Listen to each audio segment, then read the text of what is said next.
weeks and weeks of play have led to this moment. Playoffs is back and we have some surprises in store for you. Absolute chills. Everybody so low for our peak check. Cookie! There's a reason that Cookie was touted as the best soldier in EMEA. Saints play this beautifully. Bomb sticks mid-air! You gotta have supreme confidence in yourself. There is so much to fight for, and I am stoked to see how it's going to really pan out. I love this when the fight is dire, when players recognize when they must make a play.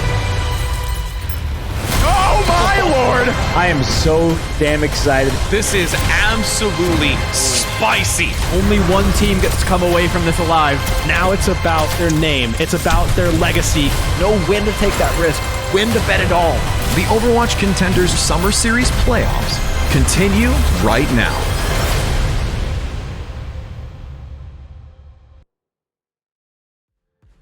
Hey, howdy, and welcome, y'all. Whether you're here from EU early or you just got up late in the afternoon, we got some Overwatch action for you. My name is Dor, and I'm joined by the oh-so-wonderful Hurix. It is day one of playoffs here at NA Contenders, and I could not be more excited for what we got up on your plate.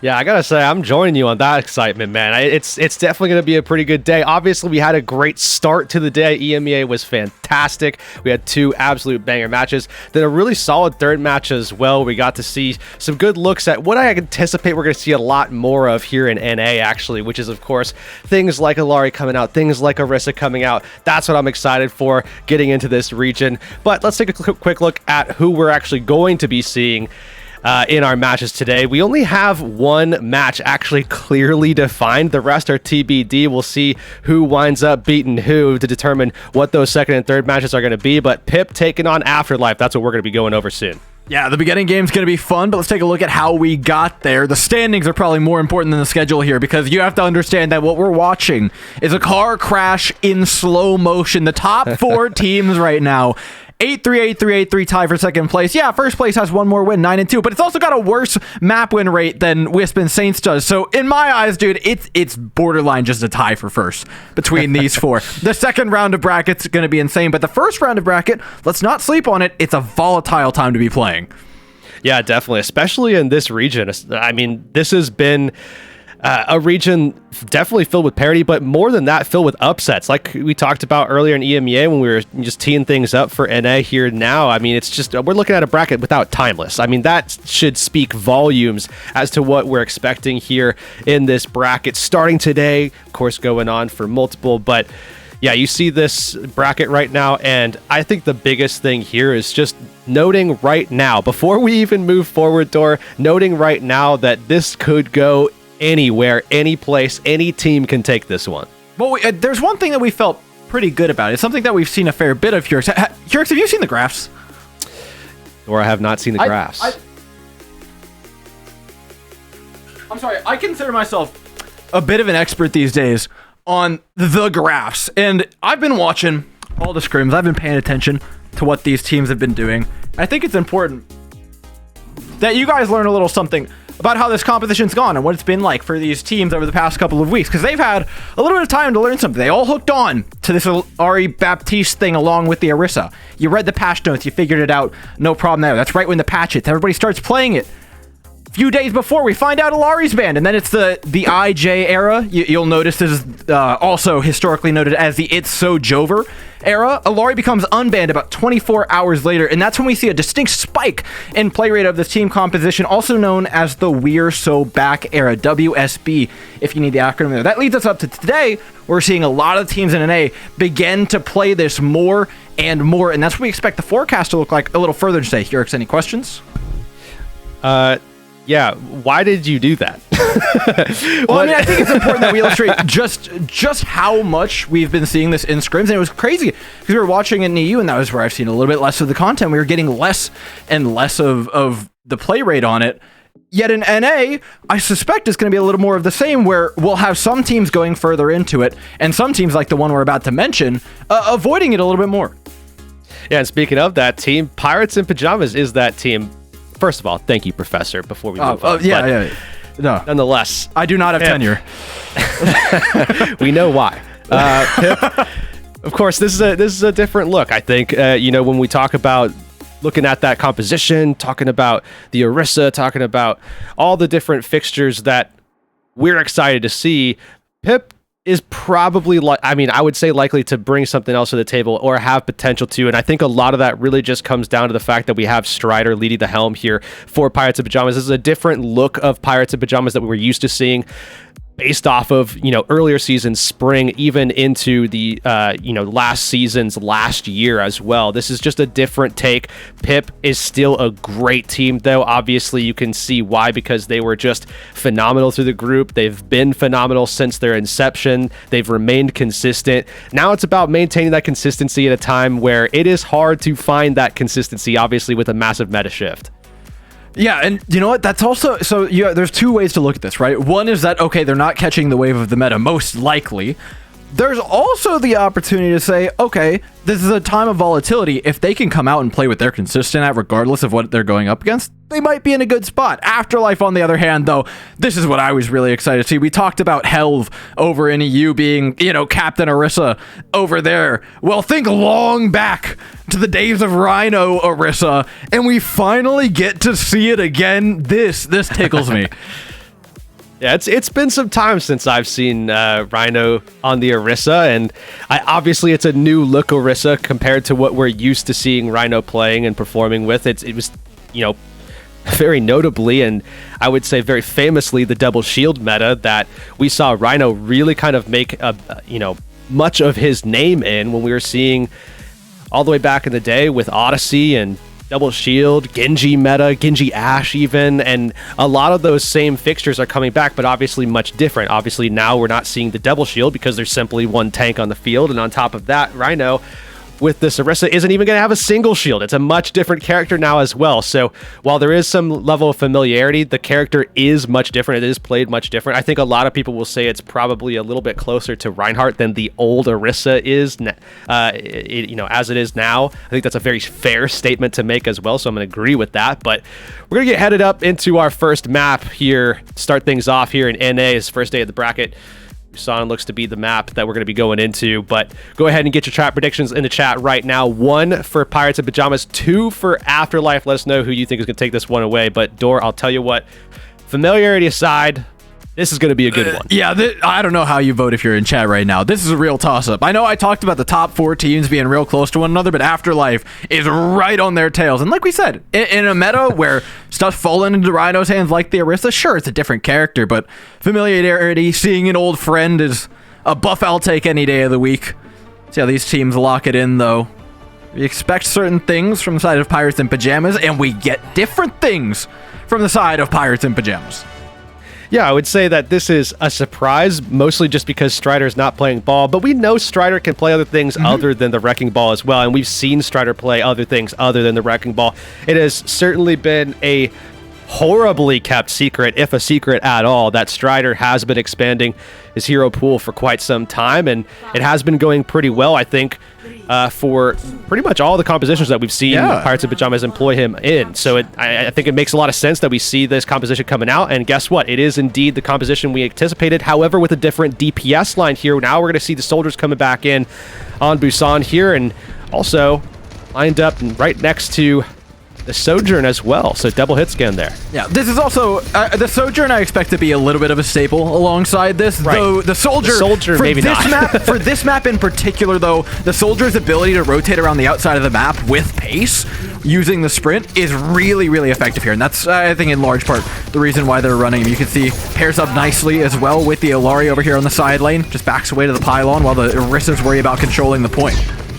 Historically, you do see soldiers on this map a lot. I would be curious to see if we're going to see any more of that later on, but we'll have to wait for that one here. And now we're focused on this first point, and in the neutral right now, Pirates of Pyjamas definitely with a really solid control of position. You can see Zolik holding up on the high ground here as well, and this should be a first cap to Pip, but they're going to lose the fight. Yeah, Chronic down. Pip does get the cap.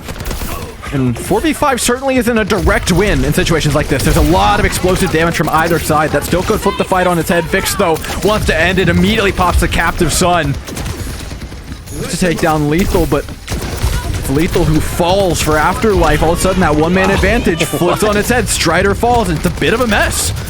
Yeah, so I called it way too early, it would seem, and we almost see Afterlife get the flip, but they are certainly not going to secure it. Pip with the first cap, and also are going to be able to win that first fight after losing a player almost immediately after the cap was taken. And now you're going to see Scissors in a great position to hold up onto this high ground, going to have that help as well. Zolik, who's going to stand there with him on the side here. But really, this is just going to be a battle between the two visors, see what kind of value can be gained, especially if we could see an immortality pulled early. And I think a lot of value can be gained from Strider or Rhino really competing, going up and getting aggressive in the face of the Soldier. I mean, Rhino's trying to make that space for the visor from Lethal, who does wrap around. Again, this is why we're running Soldier, so that we can get on flanks like this. That's a great angle, but how much damage can we actually output? Until you finish off those health bars, we can't count the damage as a kill. And I don't just mean that in the literal sense, but you need to be able to secure the kills. Getting the damage out is simply not enough. The kills are raining in here for Pirates and Pyjamas. They'll pick up the fight off the back of it. Scissors just doing a phenomenal job on the Soldier so far. He's going to come up pretty soon here as well. Should help solidify some of these last kills, and that's exactly what Pip is going to do here. And you look at the score line, 83%. This is not looking good at all for Afterlife, a team that also is not looking good in terms of their economy. And they're going to have to push into Pirates and Pyjamas. They're going to also have to take over, where Strider is going to have so much help, so much support. You're going to see that Captive Sun as well from Zolik. We'll see what he can do with it, if it's even going to really be that necessary. But typically you see that ultimate coming out early on and often in fights, so I have to imagine it's going to get going. Yeah, there it is. Pipper throwing the kitchen sink in. They know they've got an advantage here, and they want to press it as early as they can. Chronic goes in with the overclock to finish off those health bars, and does so not missing a beat. A clinic being put on here by Pirates and Pyjamas. And this is played out in a really interesting manner. I know before the match you kind of commented on how Orisa now plays a little closer to Reinhardt, but I don't think it's the same skill set in the least for these players, especially with the compositions that are being thrown up behind them, right? It's not one bunker, it's effectively multiple bunkers set up behind the Orisa on opposite sides of the map, all supporting the Orisa from afar. It's such a weird thing to play because, again, the Orisas are sitting there neutraling, but by and large, the real picks are going to come onto those squishies, and a one squishy advantage is not the same as a full tank advantage like you'd normally see in a front-to-back fight. Yeah, funny enough, the point I was making earlier was the fact that it's closer to Reinhardt than it used to be, than Orisa was. But I would honestly argue that that's not even correct at this point, because it's definitely being played far more closely to what the old Orisa was like in that last map. Now we're seeing a little bit of a swap up, but not too much here. Zero's going to go over to the Tor, but otherwise, those soldiers are staying in. Yeah, it's less putting a shield in front of your team and more extending yourself forward to take the space and be the shield. And then your team can sit much further back, knowing that they are in front of you or behind you, where there is plenty of safety to be had, using cover just like Zolik and Scissors are right now. Matter of time before those picks start coming through. Rhino taking heavy pressure. I love this by Strider, though. Cuts off the backline away from Rhino, creates a vulnerability in the team, and though it may not be a kill, again, kills are very hard to come by with these compositions right now, it still is plenty of space being made, and Pirates and Pyjamas now can translate that space into picks from Zolik. Yeah, not only that, but Zolik can actually disengage from the fight, get that early credit onto the point, while the rest of Pip is just solidifying it. They're just getting that last little bit of damage. Yeah, completely just opened up basically for free by the positioning. That high ground control just means so much for a character like Alari. Now you're going to see both Fix and Zolik ready with the Captive Sun. Let's see what they can do with them. They might even not even need him. Oh, man. You're real happy about that as well. I mean, they pop the Implication Matrix and you still get out like a bandit. Still charging up. Yeah, I mean, going 1 for 0 and 0 for 1 and taking the fight. Now you have every ultimate banked up and ready to go for this next fight. You're also into holding a choke. Oh my god! Yes. And this Captive Sun. Oh, Rhino already used the spin as well. So everybody gets hit with the Captive Sun. Can they trigger it? Can they set off that chain effect that they've set up so beautifully in this choke? No.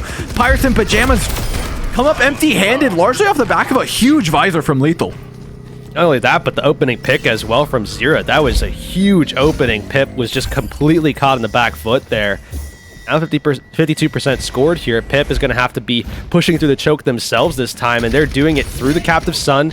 They're doing it as well through Rhino's ult, and that's just going to be so hard to push through. I love the tempo here. Pip is already through. Blaze onto the point. Don't give Afterlife the chance to hold that choke is objective number 1. Missiles just miss. The space has been made. The point's been had here. This position is ugly as they come for Afterlife. And now it's all just about cleanup. They're going to get that point early as well. Pip, dangerously low. They could actually flip the fight here. Afterlife, it's really just down to fix. Yeah, close but no cigar here on this one, I think. No way. There's a Torb and Lethal up? No, did the Torb go down? Yeah, Zero's dead. Zero's dead? Okay. Then yeah. I feel more comfortable calling it. It was a hairy one, though. Yeah, I know.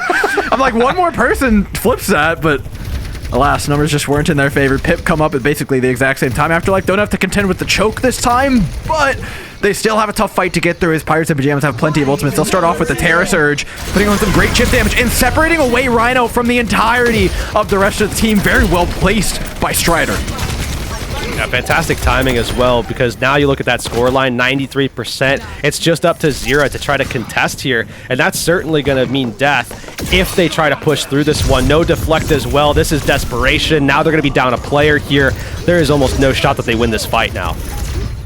Pip's sense of positioning over the course of this map was just phenomenal, though, wasn't it? These comps have a really good control over the entirety of the map due to what that Orisa can do the second she gets to space, right? You can spread out really wide, make sure you don't get wrapped, control long angles from across the entirety of the map.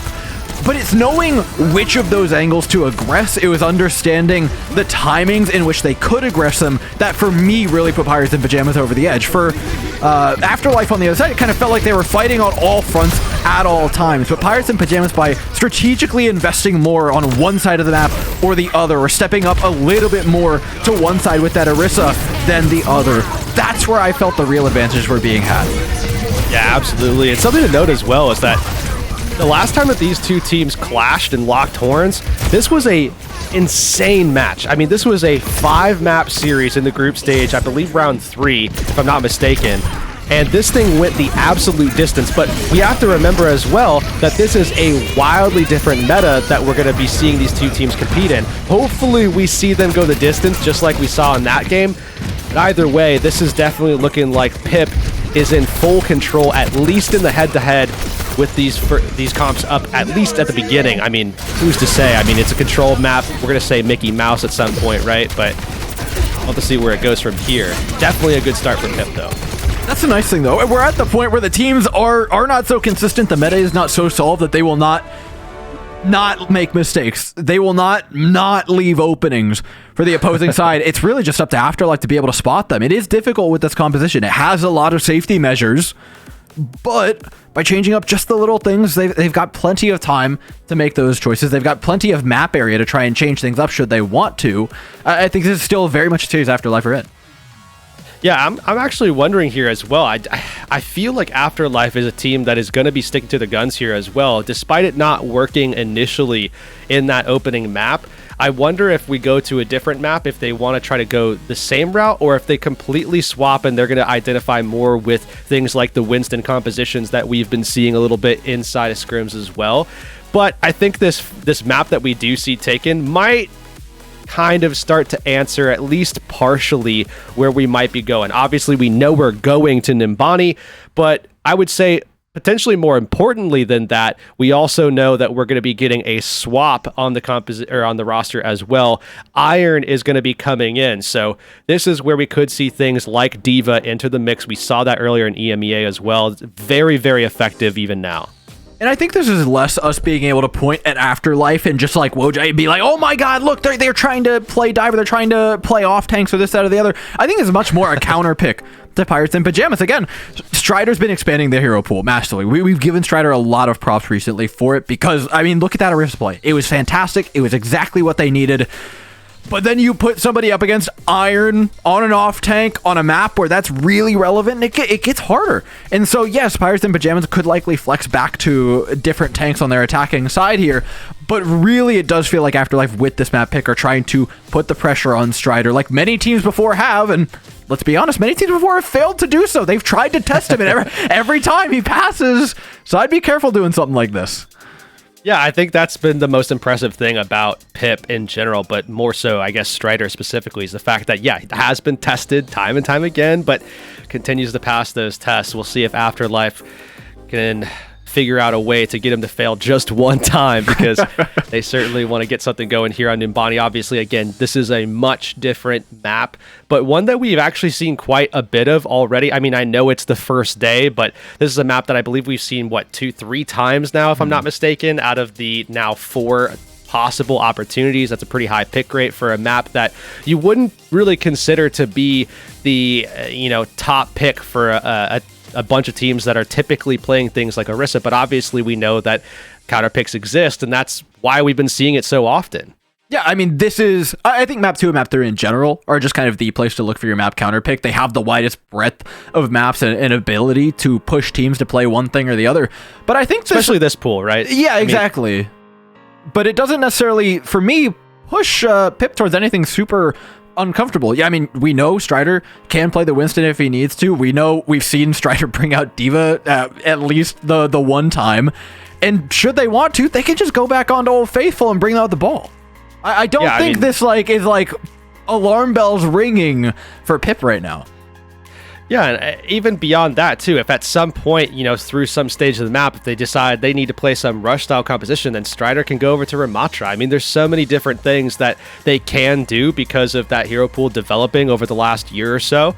That really helps Pip kind of be a little bit more dynamic and doesn't really lock them into these, pigeonholes that I would say, to be fair, that did actually happen in the past, especially for Strider's teams. I mean, that did happen. If they didn't have that backup, yeah, they could have fallen into the pitfall or the pitfall of, being a kind of one-trick team. They couldn't have that, varying identity, and that is certainly not the case with Pip.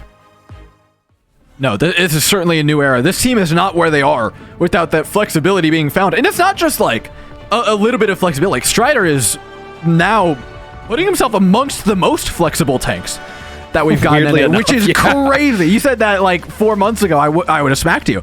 But here we are. Afterlife offering up Iron on defense. Certainly a tough contender to go up against, regardless of the hero that you're on for Strider. I've been, honestly, a big fan of Iron for some time. I think Iron's been underrated since day one, but comes to impress here on Numbani and turn the series around. Dor, I'll tell you what, it's hard to be underrated when you're on the absolute best team in the region for most of your career. That was the start of Redbirds, you're gonna sit here and tell me that Iron was not one of the least talked about players on that team? I don't think Iron got enough respect on that team. That's all I'm saying. Not by the teammates, but, It's hard. It's hard to get talked about when you're on that team, of all teams, I think. But either way, Afterlife gonna get set up. I think it's very interesting that we do see the Sigma coming up here defensively, holding from the opposite side. So not in as much danger to get dropped in on, especially now that Strider is also on the Wrecking Ball. So this is going to be a much slower approach for this Pip team, and Afterlife really need to kind of keep Iron on watch a little bit, just in case we see this dive come to the left side as opposed to the right. The fact that Iron's playing the Sigma and not the D.Va here is actually still really surprising me. Yeah. It's not a bad pick by any means, especially when Iron's piloting it, but you can see what's happening to the backline right now, and there's no retort. Iron's just like throwing out hyperspheres and be like, hey guys, please don't do that. It's not nice. They don't like it. And then Pyjamas says, shut up, old man, and dives him again. Yeah, you say it's not a bad pick, but I kind of would argue that it is a bad pick. I mean, for the reason we just saw, when you know things like this are going to come. I mean, if not for Strider going for Wrecking Ball, you could have seen the exact same thing happen if Strider went on Winston. They go off to the other side, and then what is Iron going to do? He's just going to throw a rock from Ram or 70 meters away? I don't know. I don't know. It is weird when D.Va's right there. And of course, there it is indeed. Iron's going to make that swap. Pirates and Pyjamas going to make a swap of their own, though. Strider is off of the Wrecking Ball over to the Orisa, and this is definitely a much better section for the Orisa in general anyways. Big thing here, of course, is going to be management of the Sombra. Those hacks coming in could pose a threat for Z-Man, Scissors, and Strider. All three of them. I would say less so Scissors, but certainly Strider and Z-Man have to watch out. Lethal is on the prowl. About a third of the way through. Takes down to half HP. Anti-nade doesn't mean much. Lethal off on a translocator right now, so this is a good opportunity for Pirates in Pyjamas to push 5 versus 4, and they do. Catching out Lethal before Lethal can get back into position to dive that backline as well. Really great understanding of the timing coming back from that translocator by Pirates in Pyjamas. Unfortunately, it'll be equalized by Metter. Pulling back, can't escape. Pirates in Pyjamas storming forward, and they've got it. This B point is in lock. Now, this is a concern here for Afterlife, especially now that they're investing even more heavily into this fight as well. No pulse bomb available for Afterlife. Maybe they make a swap here, but not the case. In fact, Strider has been putting on a clinic. No deaths so far in this one, and we, of course, see Pirates in Pyjamas slowly working their way over to that tried and true composition. The only thing really different here is going to be that second DPS, which, of course, is Echo right now for Scissors. A phenomenal Echo player, by the way, but Afterlife are just a little bit behind in terms of making the swaps to try to go ahead and mirror this one out. They are just not quite there, and I think Iron is wishing that he was on that pick right now. I don't think their plans for this map involved getting here, much less getting here at this point in time. Pirates in Pyjamas are simply playing at breakneck speeds. Not only are they capping points in no time, but they cap points, and it's like a well-oiled machine, how they just all go back to spawn, hit their swaps, come back, and are immediately back to pushing. This is obscene time rates being hit. Afterlife, I'm not sure, have even recovered from what happened to them on A yet. Strider Strider just Giga Chad tanked that. That's crazy. Yeah. That's insane. I mean, all of Afterlife is right there to follow up, and he just tanks it. I think wise for Strider to, after tanking all that, after utilizing all the cooldowns to try to sustain for a second there, definitely smart to back off. You lose Scissors, then you lose Z-Man. No shot that you're going to be able to win that one. And Afterlife, you see them making these swaps, and you can see them going back over to that kind of tried and true composition where you see a lot of those hit scan threats coming in, especially the backline. But the big change is the fact that we're not seeing the Orisa. We're still seeing the Sigma, which I gotta admit, I don't really like. I'm not a fan. I need Iron to tell me why I'm wrong. I need Iron to show me, rather, why I'm wrong. Immediately, Captive Sun popped by Zolik. Pirates in Pyjamas know this is their opportunity. They've got plenty of ultimates to finish this one off, and I mean, no failures in doing so. I don't think it matters what tank Iron was playing there. It's not a win for Afterlife. Yeah, there's no shot that they're going to be able to defend that one. Not with what Pip had in store. Iron could have been on all of the tanks at once. Old Orisa with old Sigma, like playing both at the same time, probably wouldn't have worked out for them, to be honest. 6v5 still wouldn't have mattered. Either way, though, Pip, I mean, obviously a very strong opening, but it was all about maintaining that momentum. That was what really did it in for Afterlife. Just the fact that Pirates in Pyjamas found that foothold and never let it go. And, I mean, I think a lot of that just started with a kind of... And you know I hate saying this. You know the type of person that I am. But I have to say, it just felt like it was a bad composition to open the map with. And they got rolled after that by pure momentum. Yeah. Yeah. I mean, you ever, I don't know if you've ever been on the back of a boat and watched someone like fall off water skis for the first time, and they're scared to let go of the rope, and so they just get dragged along for a while. Like, that's what I was watching Afterlife do. Perfect analogy. See, if you're going to be a professor, you should be teaching things like that. That's actually, that's phenomenal. Well, let's see if, well, I don't think Afterlife have learned anything from my lectures, or yours for that matter. We're rolling out on Sigma. On Numbani attack. This is, again, the Diva's like a couple characters over in the select screen, if they wanted it. I don't know if it's just not unlocked in the account yet or like what, but this is pretty crazy stuff from Afterlife. They got to show us they can make it work. Yeah, I mean, I'm all ears. I'm eyes wide open. I want to be proven wrong. I want to be proven wrong as well. I don't see. I've seen a couple of teams try things with the Sigma, like, you know, in this meta specifically. I just haven't seen any success really with it outside of the maps that we know Sigma is good on. So I'm curious to see if this might become one of them, if we can see, again, some level of success to come out from this composition. Well, I mean, it's a good high ground claim, well orchestrated by Afterlife. What's the next step for them here? They want to look for a pick from this high ground because Pirates in Pyjamas don't have the same amount of resources on their high ground, but the pick eludes them. Despite 200 HP squishies dancing on the opposing high ground, Zero's the one who gets the pick. There's 4 people looking down in that direction. And of all people, it's the Torbjorn who offers it up.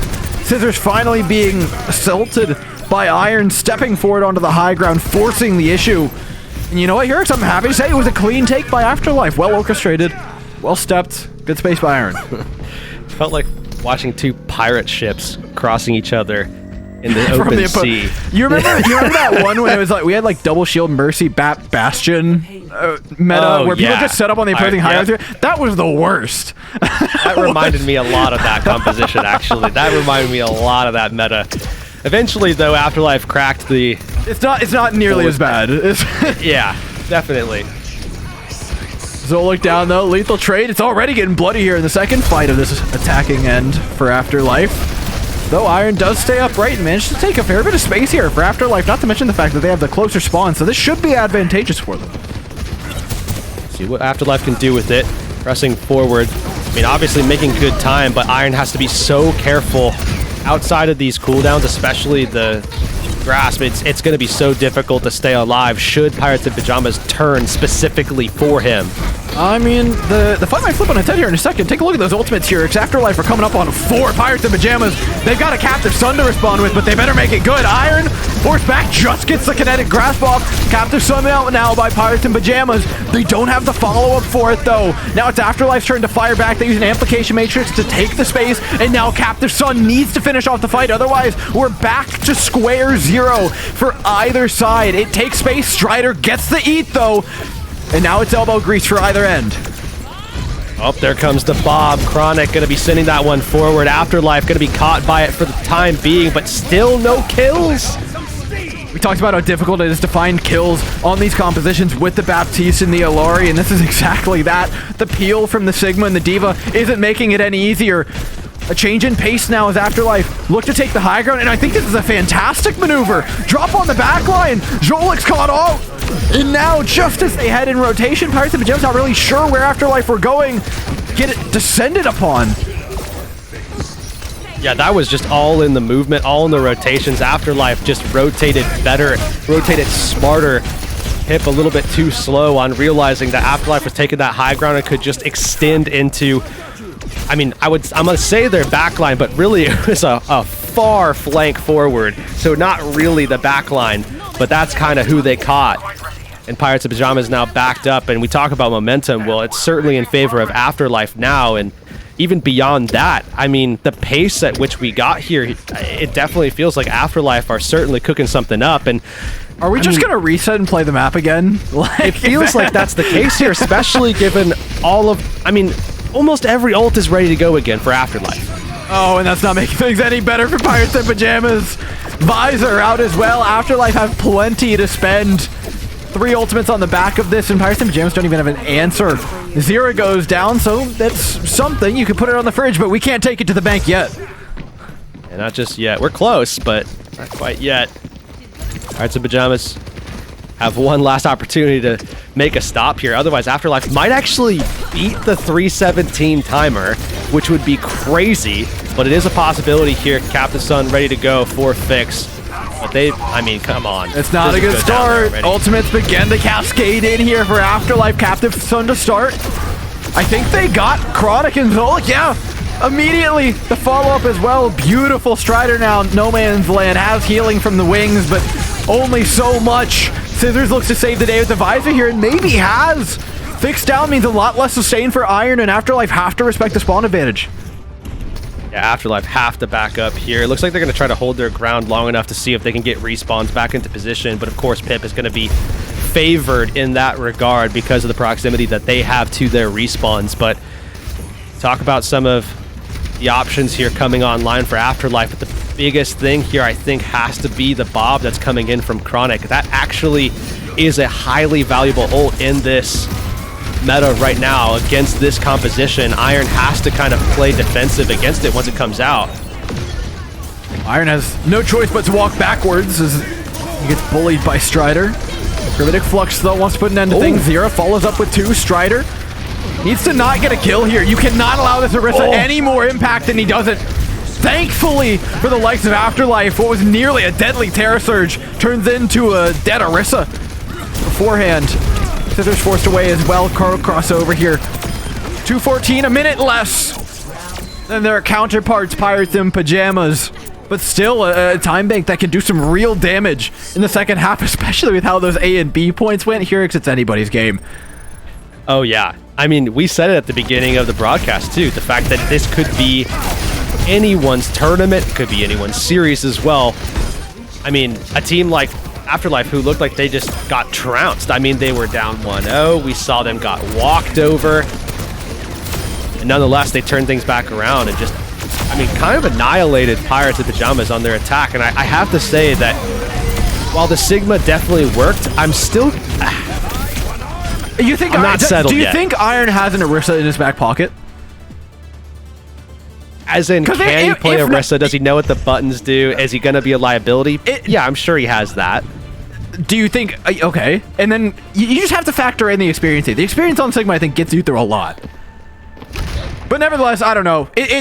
Attacking sides don't matter. It's really all about what kind of defense they can put up. The first person to actually put up any form of resistance on this A point is likely going to win it. Let's be real with ourselves. I'd be very interested to see if this is going to get settled by a point A. I just can't imagine that. We going to third round? What are the? I think we're at least seeing B. We're at least 3.0. seeing second for sure. Yeah, I don't think we're in the going. cards. I don't think we're seeing the end of the map, but it wouldn't be the craziest thing in the world, I guess. Pip, though, going to be starting things off on the Wrecking Ball here. Scissors onto the Genji, so over to a staple pick of his, or actually both of them, really. See what they can do. Well, Strider's getting forced back, and the defensive ball composition, again, different from what they offered up before. Really? It's definitely not the pirate ship anymore. No, definitely not, though it sinks all the same. Yeah, rather quickly as well. We found the leaks early and often on this one. It's not a leak, it's actually just like, there's significant... An iceberg? The hole just wasn't there to begin with. Like, they built the deck and we're like, that's good. Let it float. It's just a raft out in the ocean. Obliterated now by Afterlife. But nonetheless, we're seeing them still waste some of the time bank here, which, I mean, obviously is a good thing. But beyond that, really not much of a silver lining. As I imagine, we're going to still see some swaps here. Strider going back over to the Orisa. Indeed, he is. And now Pip have made their full commit back over to the, what is effectively quad hit scan composition. But even still, high ground in full control from Afterlife, and it's going to be so hard to unseat them, especially now with these flanks. The movement by Afterlife! I mean, you'd think Iron Sigma just has, like, a new ability that the other ones don't, but the dude is everywhere. When did Sigma get movement? He's back on the high ground. How did he get up here? I watched Lethal do a full lap on the stairs, and Iron beat him up there going the other direction. Well, Iron's in their spawn now, so. Teleports behind you, nothing personal, kid. What is this guy on? It's crazy how proactively he moves, and I guess you have to when you're playing Sigma on a map with high ground that is this egregious, right? Strider, though, does look to push him off, and Iron refuses to give up his position, asserts himself, and makes sure that this thing just keeps on sailing. A little bit of some free farming as well in the backline there. Afterlife definitely going to be taking this point, but I think the big thing here, again, it just comes down to purely momentum.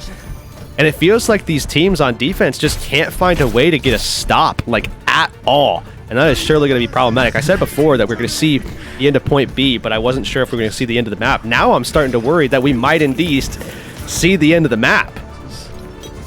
Pirates and Pyjamas and Afterlife really said, Defender. I barely know her. I don't get the attitude coming in. I don't get what the difference is. It's just the other side of the map. You know both of them. Pirates and Pyjamas. Will they be the first ones to step forward defensively? Z-Man bolting forward. Bob running after him. A visor as well thrown into the mix. Captive Sun for good measure, but Zera fires back. Oh my goodness. The less than 5-foot Swede has shut down a whole cascade of ultimates from Afterlife. I can't believe it. Zera gave Afterlife a whole new life. And just like that, we see Lethal over onto the Widowmaker as well. And What am I watching? if we know anything about Lethal, this could very well help them just edge just slightly over the line that they might have otherwise gotten caught by. Chronic actually matching it. We see the Widow v Widow. Okay, Lethal, scissors. Down first to open up. Afterlife want nothing more than this last one. Zolik trades it back. Trades are not good enough here for Afterlife. They need better than that. Remember, the spawn advantage is significant here for Pip. Fix looking for a flank, knows that something has to be done in order to win this one, but I just don't think it's possible. Pirates and Pyjamas and their spawn advantage is too large, but I don't think Afterlife are too sad about near... You know what? Actually, I would say that about any other game. But this is the singular matchup where that might not be enough. I mean, based off of what we saw already and the fact that there's still a 3-minute time bank, which is, I feel like, pretty close to the amount of time it just took in general for Pip to actually get the full cap anyways. Maybe about a minute or two more. Maybe. But hey, that's what OT is for. It's fine. They can go ahead and use it there. But yeah, I mean... it's hard to know what to expect at this point with this one. Yeah, that's an incredible shot. Sick. Yeah, I have no clue what to expect. This is simultaneously the most exciting, the coolest, and the dumbest match of Numbani I've seen in my entire life, and I love every second of it. Pirates and Pyjamas offering back up the ball. Afterlife taking round number 2 with the Sigma composition on defense, though pay attention to the positioning here, because there's likely to be changes in that regard. Well... I mean, you would assume so, at least. You would assume that there are going to be some changes positionally here, but I'm not sure that that's going to necessarily be the case. It looks like we might see it coming. I was curious to see if Iron was going to still maintain this stable position here, or if we were going to see him actually switch back over to Coast, but it looks like they are going to go for a split. It is a 3-2 instead of the 1-4 that we saw earlier. So now, if we see Pip diving, they're diving... into what? Fix and Zira, if I'm not mistaken. Whereas the core over here has a ton of sustain, so you can't push into Iron side. You have to go to Coast. And it's not easy. With overload... Against an anti-dive character. Yeah, with a character that can knock you back off that high ground with Immortality Field coming from the other side, right? Remember, Metter can still hit that skill shot from across the map. I like this setup a lot more. I'll be honest. This feels... pretty volatile, and Pirates and Pyjamas obviously having a little bit of trouble sizing it up from either side, deciding where they want to go. Knocking off Lethal! You know what? The solution we didn't see was the one that only Strider could offer. Yeah, completely breaking the 3-2 split into some weird 2-2-1 where they could get an easy kill, and they're going to claim a couple of more with it here, Door. This is going to be an early take, or it feels like it should be an early take, but still, there's work yet to be done, and Chronic is off the board. Now Scissor's off the board as well. Wait a minute. Yeah, we're taking a few too many things for granted here. You gotta finish your food here, Pirates and Pyjamas. You can't take one bite and spit it out. Afterlife will not give you that, as they re-up themselves as well in a pretty decent setup. On top of that, they've still got Sigma on the high ground. The Baptiste is finally down, though, and maybe that marks the fact that they can now assault this like they did the first time in more of a 1-4 fashion. Yeah, not only that, but also you got people caught on the low ground. In fact, most of the team is caught on the low ground. Afterlife, it's the same situation as before now. Iron is off on an island by himself and can't do anything. The peanut gallery throws hyperspheres from above, but not much else. Now, this is pretty devastating, though. Amplification Matrix with the visor can mean a lot of damage, and it does. Zolik's out of the way. Pirates and Pyjamas have not invested the ultimates into this fight. They didn't think they needed to, but they've taken Afterlife for granted yet again in the latter half of a fight. I'll still find those last couple kills. Now they should be able to get it, but this is still much hairier of a fight than I think they would really have liked. They wanted to make sure that they could get the momentum in their favor and start charging forward, and they can still kind of do that here. It looks like they do have everybody off of good spawn, and either way, you still have the option to do that teleport now in the spawn, so it's not that big of a deal as much as it used to be, but nonetheless, here come those swaps. No horse. I was expecting the Orisa for sure here. I suppose not. I guess if you can't really walk up to the high ground too much with the Orisa to claim that high ground because of overtime, maybe the ball is just a better pick for that situation. Maybe Strider just feels better in the clutch with the Wrecking Ball here, but Definitely a pick they got to make work. They don't have ults. Progresses onto the high ground. Yeah, no ultimates to play in Afterlife. They need a pick is what they need. There's no Echo to follow up on that dive from Strider as well. After the swaps came through from Pirates and Pyjamas, they need a pick, and I'm just not seeing it early here. Afterlife are allowed to be proactive by Pirates and Pyjamas' new composition, and they're happy to take the reins. Yeah, this should be Afterlife's fight to take, but they still have to be careful. Lethal's down low here. They could be without DPS players if they can't stabilize their soldier. It is only 1-for-1 to a Strider down. That's got to spell the end of things. There's no more contest left in this comp. Everyone who steps up is going to get bowled over. Afterlife clean things up nicely, and despite having covered maybe the most ground ever by two teams on Noombani, we finally have a result, and it's Afterlife taking it away after a pretty solid defense, comparatively so. And I think this is why I actually would have loved to have seen that Orisa come out, because you put so much pressure onto your teammates who are all basically mid-range hit scans with like 200 HP to be able to at least juggle the point with you a little bit. It's either you make the swap or someone goes something like Tracer so that you have the ability to get off point while things go into OT. You know you have distance to cover, and you cannot sustain the point as a solo Wrecking Ball. So that's where I would have liked to have seen the Orisa in retrospect. But either way, neither here nor there, because the thing is that Afterlife managed to do that while also being dominant in the team fights for the most part. Obviously, we did see on their defensive side, initially, not super great, but outside of that, pretty consistent. Yeah, I mean, what a mess of a map if there ever was one. I have no clue what you're gonna, like, what's the adaptation you make if you're Pirates and Pyjamas going into map number 3? I don't know, man. Yeah, it's for them. Play it's something for them where you can out. play Orisa. That's my favorite part about casting here. It's not my problem. They can figure it out during this little halftime break. We'll see you guys after that, though. Oh, hello, Fancy Mini You here. It's so nice to see ya. Are you ready to survive the wastelands? Then you'll need to bring your shotgun, your axe, and of course, your knife. For your sharp wit, if you get my drift. Hey, whoa. Hold on there. Don't forget to pick up your Overwatch Contenders Junker Queen skin. Yeah, gearing up is as easy as connecting your Battle.net account to Twitch. And after that, watching the Overwatch Contenders Summer Series will contribute to your drop progression, letting you claim your own wasteland-ready Overwatch Contenders Junker Queen skin. Oh, that's right. It's time to rampage. Now, get out there and slay with the Overwatch Contenders Junker Queen skin. Okay, take care now. See you in chat.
Welcome back, y'all. Halftime is over and solution finding time is up for these two teams. Next map will be chosen in just a bit, but until then, Hurix, we've gotten through 2 maps. Afterlife had... Could you call Numbani a counter pick after what we just saw? Was it? Well, on attack, sure. Or sorry, on attack, no, absolutely not. On defense, I think Pip maybe faltered a little bit on their defense. That's at least fair to say. But beyond that, I think it really just made them uncomfortable. Obviously, you force Pip into a situation where they're, thinking, okay, maybe we have to play Wrecking Ball. And I think that Sigma composition actually did a very good job of forcing that out and putting Pip, again, into a position where they had to kind of be a little bit uncomfortable in terms of what they're used to playing in this meta. Obviously, we know that individually those players can all play the things that we see them playing in that composition, but ultimately that comp just wasn't super great. As much as we would have said that about Afterlife's going in, I think Afterlife did at least a good job of knowing what they could do and dealt a hand to Pip that wound up doing some damage. Now we go into a map number 3 here, where this is, like we've talked about, kind of one of the last-ditch opportunities to really get a tremendous amount of value from the picks. And like we said before the break, one of the big things here for Pip, I think, would be to bring out another map where you could see the Orisa come through, because we know just how solid they looked back in map number 1 with that mirror. And what do you think opens up the most for the Orisa here in the map pool, right? Heading on to what it's not push, escort. I mean, I'm thinking it through, right? We've seen the jib ideas, but I don't think that's anywhere where we want to go. Dorado's out of the question. Where are you headed? I mean, if I want to force the Orisa and I want to go ahead and have head-to-head and maybe see about taking it into a Sigma, then I would go Circuit here. But that is not the case. That is not what we're doing at all. We're instead going to flip over to Watchpoint Gibraltar. That is map number 3 here. And interestingly enough, this is a map that we have seen a couple times poke its head out already in this meta. So this is, well enough, a popular-ish pick, I would say. But yeah, the options, if I'm not mistaken, should be Gibraltar, Route 66, Dorado, and Circuit Royale. So those are the 4 options, and of those, we do get Gibraltar here. Yeah, the only other one I could think of if you want to try and play Orisa into the Orisa would be Root. But yeah, Gibraltar, of all of them, granted a lot of them are just dive maps when it comes to the escort pool right now, it is not what I expected to see coming out of Pirates and Pyjamas, but maybe they just want to lean even harder into the Wrecking Ball and kind of dare Afterlife and say, okay, well, what do you have? Should we try and force full dive? Yeah, I mean, I'm curious if that's the direction they want to go in. This is still a map that we've seen tons of different things be played on Gibraltar. Interestingly enough, we've seen teams playing things like, the Winston compositions. Obviously, we that's saw not a Hog surprise. Lifeweaver earlier today. But yeah, that's what I was also getting to. EU, but right. EMEA was doing some weird things at the time, and they're known for that. But I mean, this is a map that we've also seen things like Reinhardt get played as well more recently, which is wild to say when you think about the notoriety of that particular tank on this map in particular as well. So curious to see, of course, what direction we see these two teams going, but more importantly, what Pip wants to do here, because obviously they chose this map, and we know Pip obviously would love to play into a Wrecking Ball meta. This is just not necessarily a situation where you're going to see a lot of Wrecking Ball, I have to imagine. It's just Orisa, I think, is the way to go. I'm just curious to see if they feel the same way. I know. I suspect they want to feel comfort on the dive. And again, we look at what Afterlife did with their map pick in the previous one and kind of trying to test Strider. Well, I think they're doing the inverse, right? Saying, okay, well, what are your options? Should we go here? Yes, you have 2 tank players, but we're still kind of questioning whether there are holes in your compositional pool. Because yes, Orisa's very strong right now, but when you head to more divey maps, she does lose some of that efficacy. Yeah. Though it's certainly playable because, again, it is just a very strong composition. Some of these grounded compositions definitely have performed better lately on this map as opposed to what we used to see from all of them.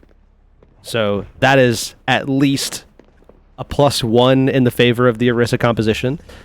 But more than that even, I would say that while Afterlife do have the ability to go for something like a Diva that we've seen a couple of times there as well, it looks as though they are sticking to this Sigma composition.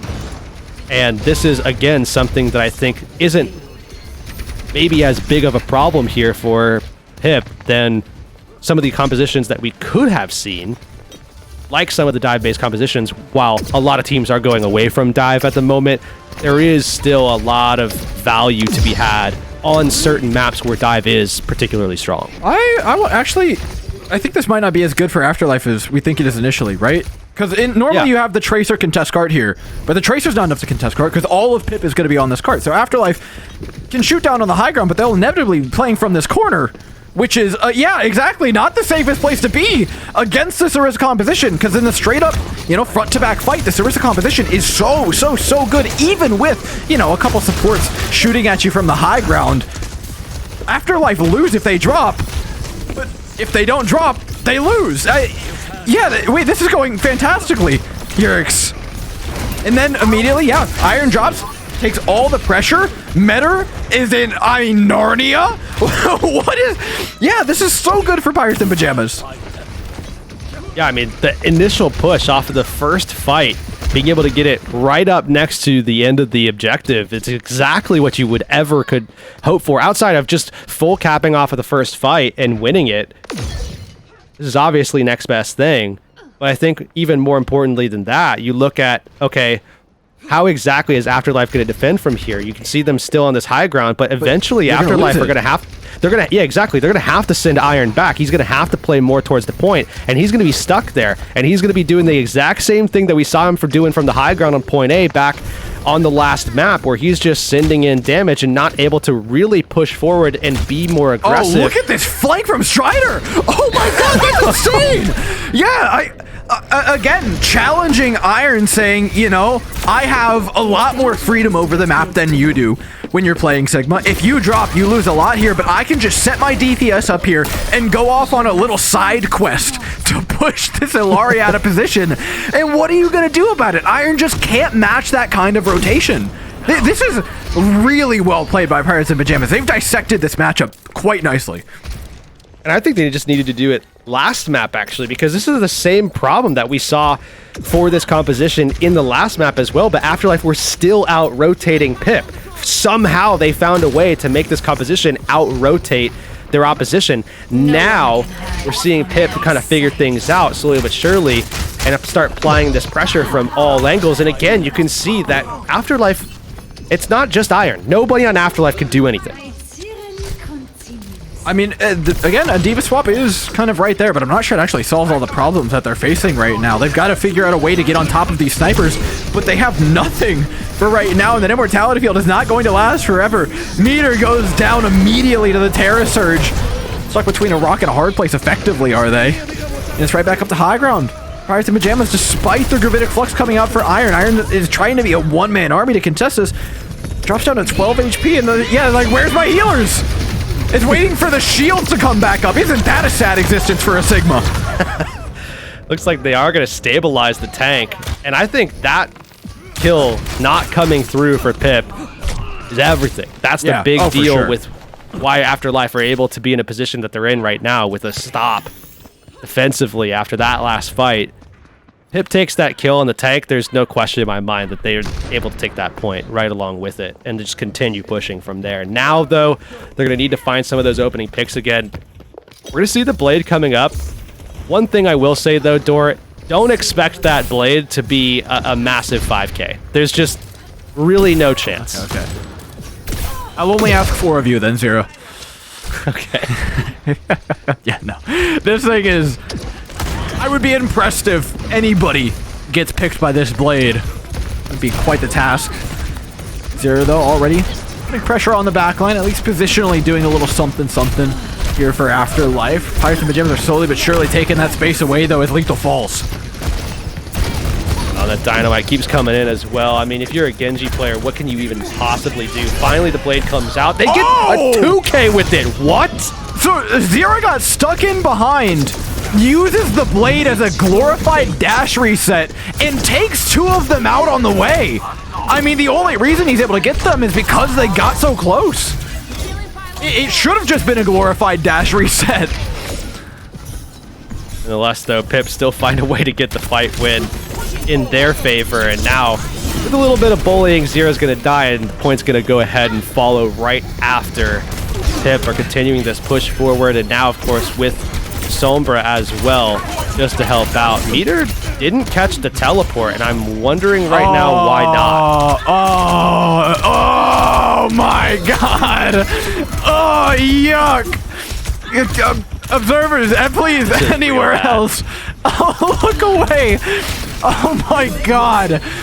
That is the worst thing I may have ever seen. That's half the point gone. It's gonna be more. It's gonna be more. They're down there, Baptiste. Why are you pretending you can hold the space? You can't hold the space. Iron should die here. Zero's down, Fix is down. They tried to set themselves up. Holy, what is happening? Fix kills 3. I've been casting this game for God knows how many years, and I have no clue what's going on.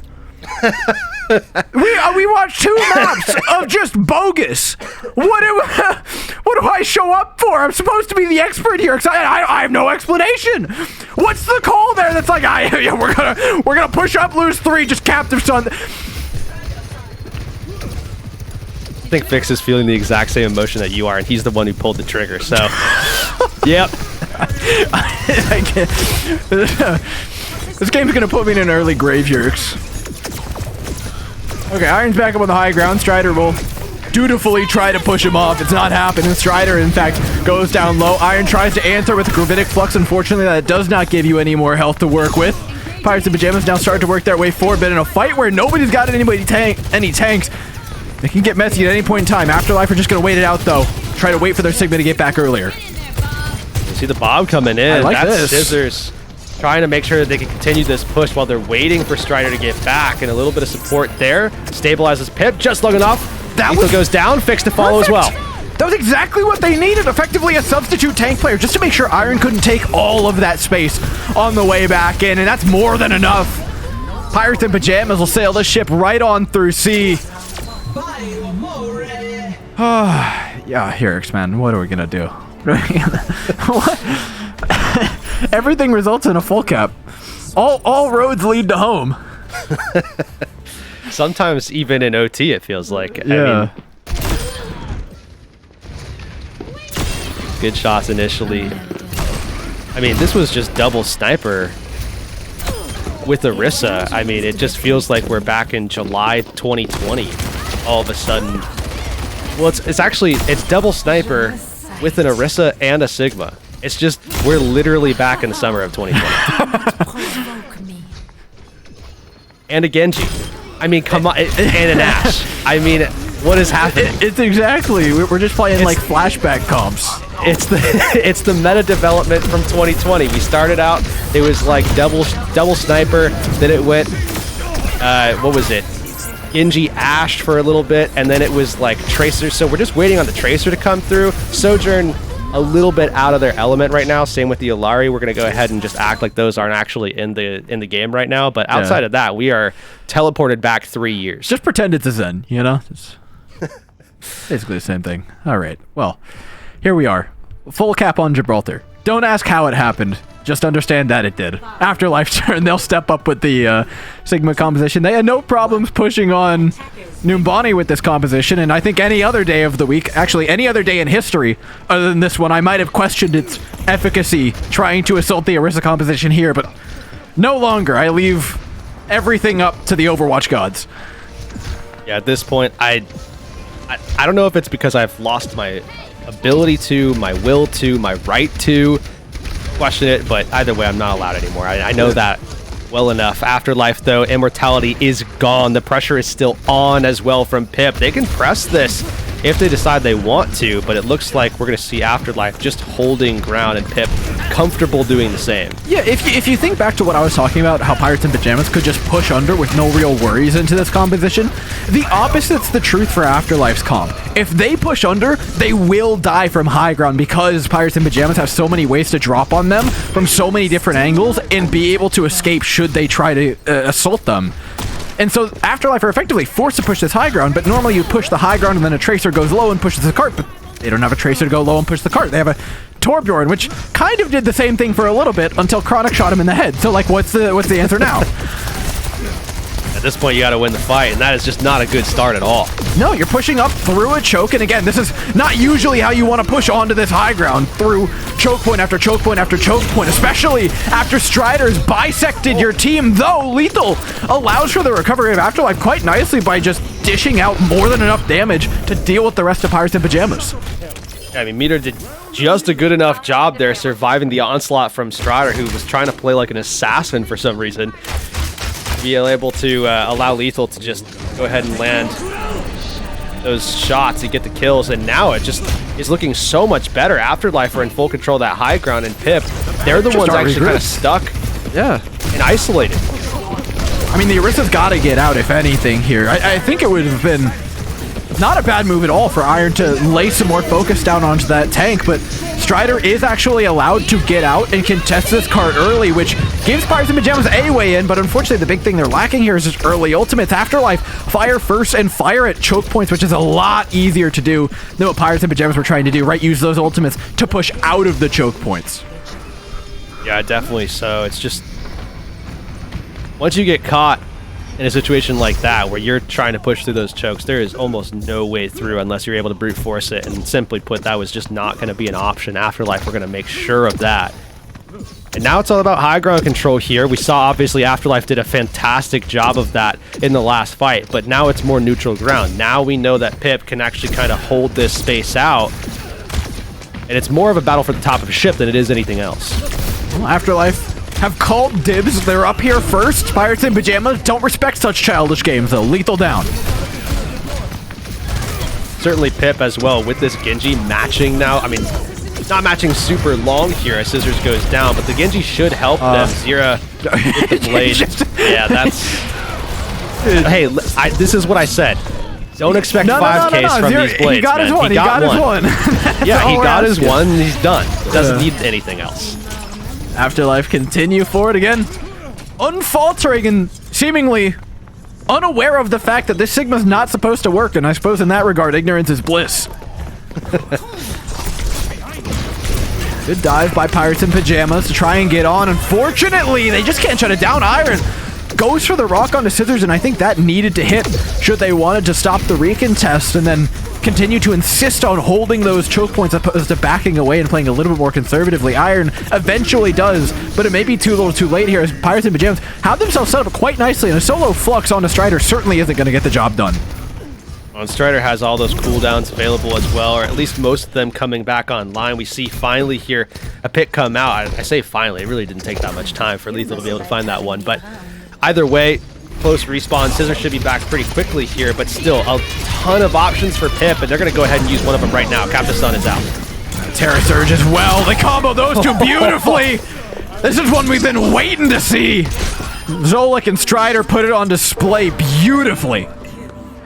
All you have to do is just do enough to pop that explosion, and Zolik's going to be able to get a ton of kills. That's exactly what they managed to do. And now Pip holding again onto this high ground. Doing good in terms of time management as well. Bob at the ready pretty soon here. Blade going to be available for Scissors. And again, Scissors really just needs to get one kill, and that's going to be enough. That's enough value for that ultimate in this meta. Back up for Scissors, and this is where things get really hard, right? When you don't win it on the first push with this Sigma composition, things get a lot more difficult. The Iron, unfortunately, is planted to the ground, concrete wrapped around his ankles, forced even deeper underground into the B spawn, or the A spawn, I suppose, for the defending side. I mean, this is bullying. What's happening to these two? Just getting put in a locker by the likes of Strider, who just walks back out and pretends nothing happened. Hey, for him, time passed, but nothing else really. Nothing got past him at all. Lethal's caught still.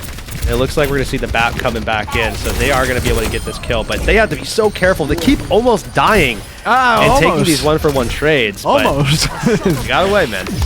I mean, like I was talking about, though, this composition, when you're playing into this Orisa composition with the Illari, with the Baptiste, almost killing somebody, doing a lot of damage to somebody.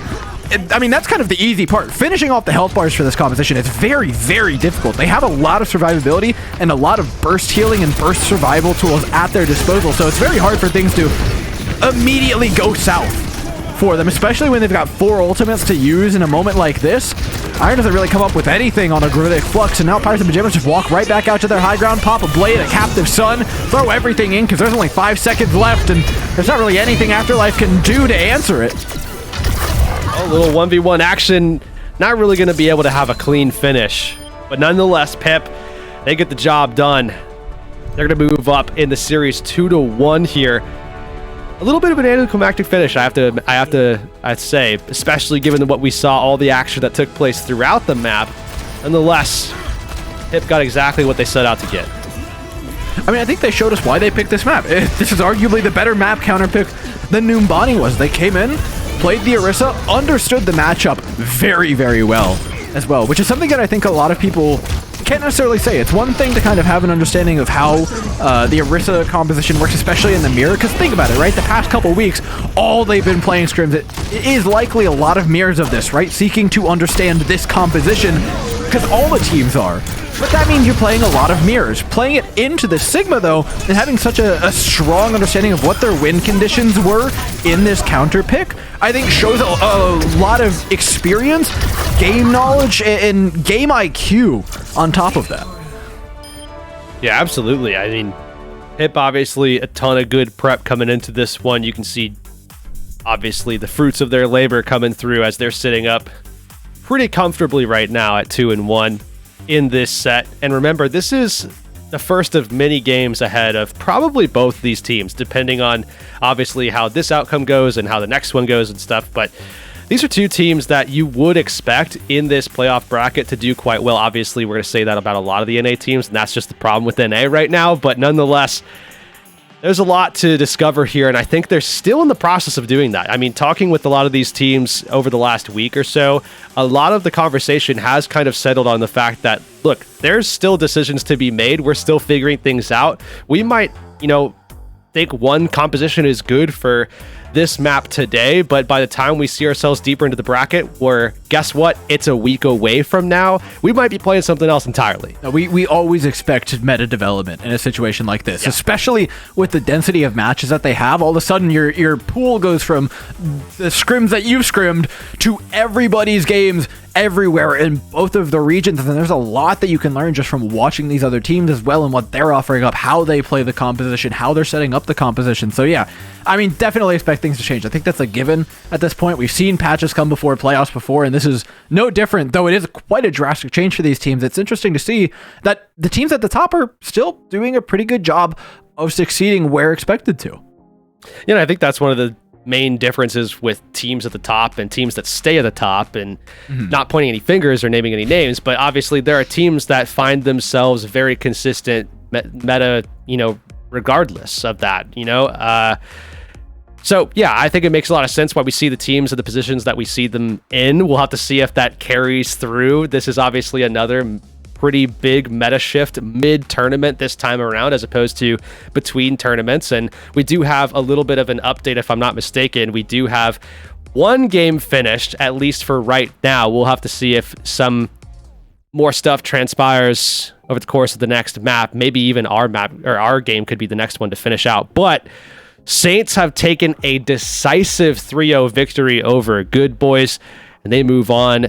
Good Boys moves down. Yeah, but look at the other matches. That's what I'm interested in. So we've obviously got our 2-1. We expected Pip Afterlife to be pretty close, and it's been a good game so far.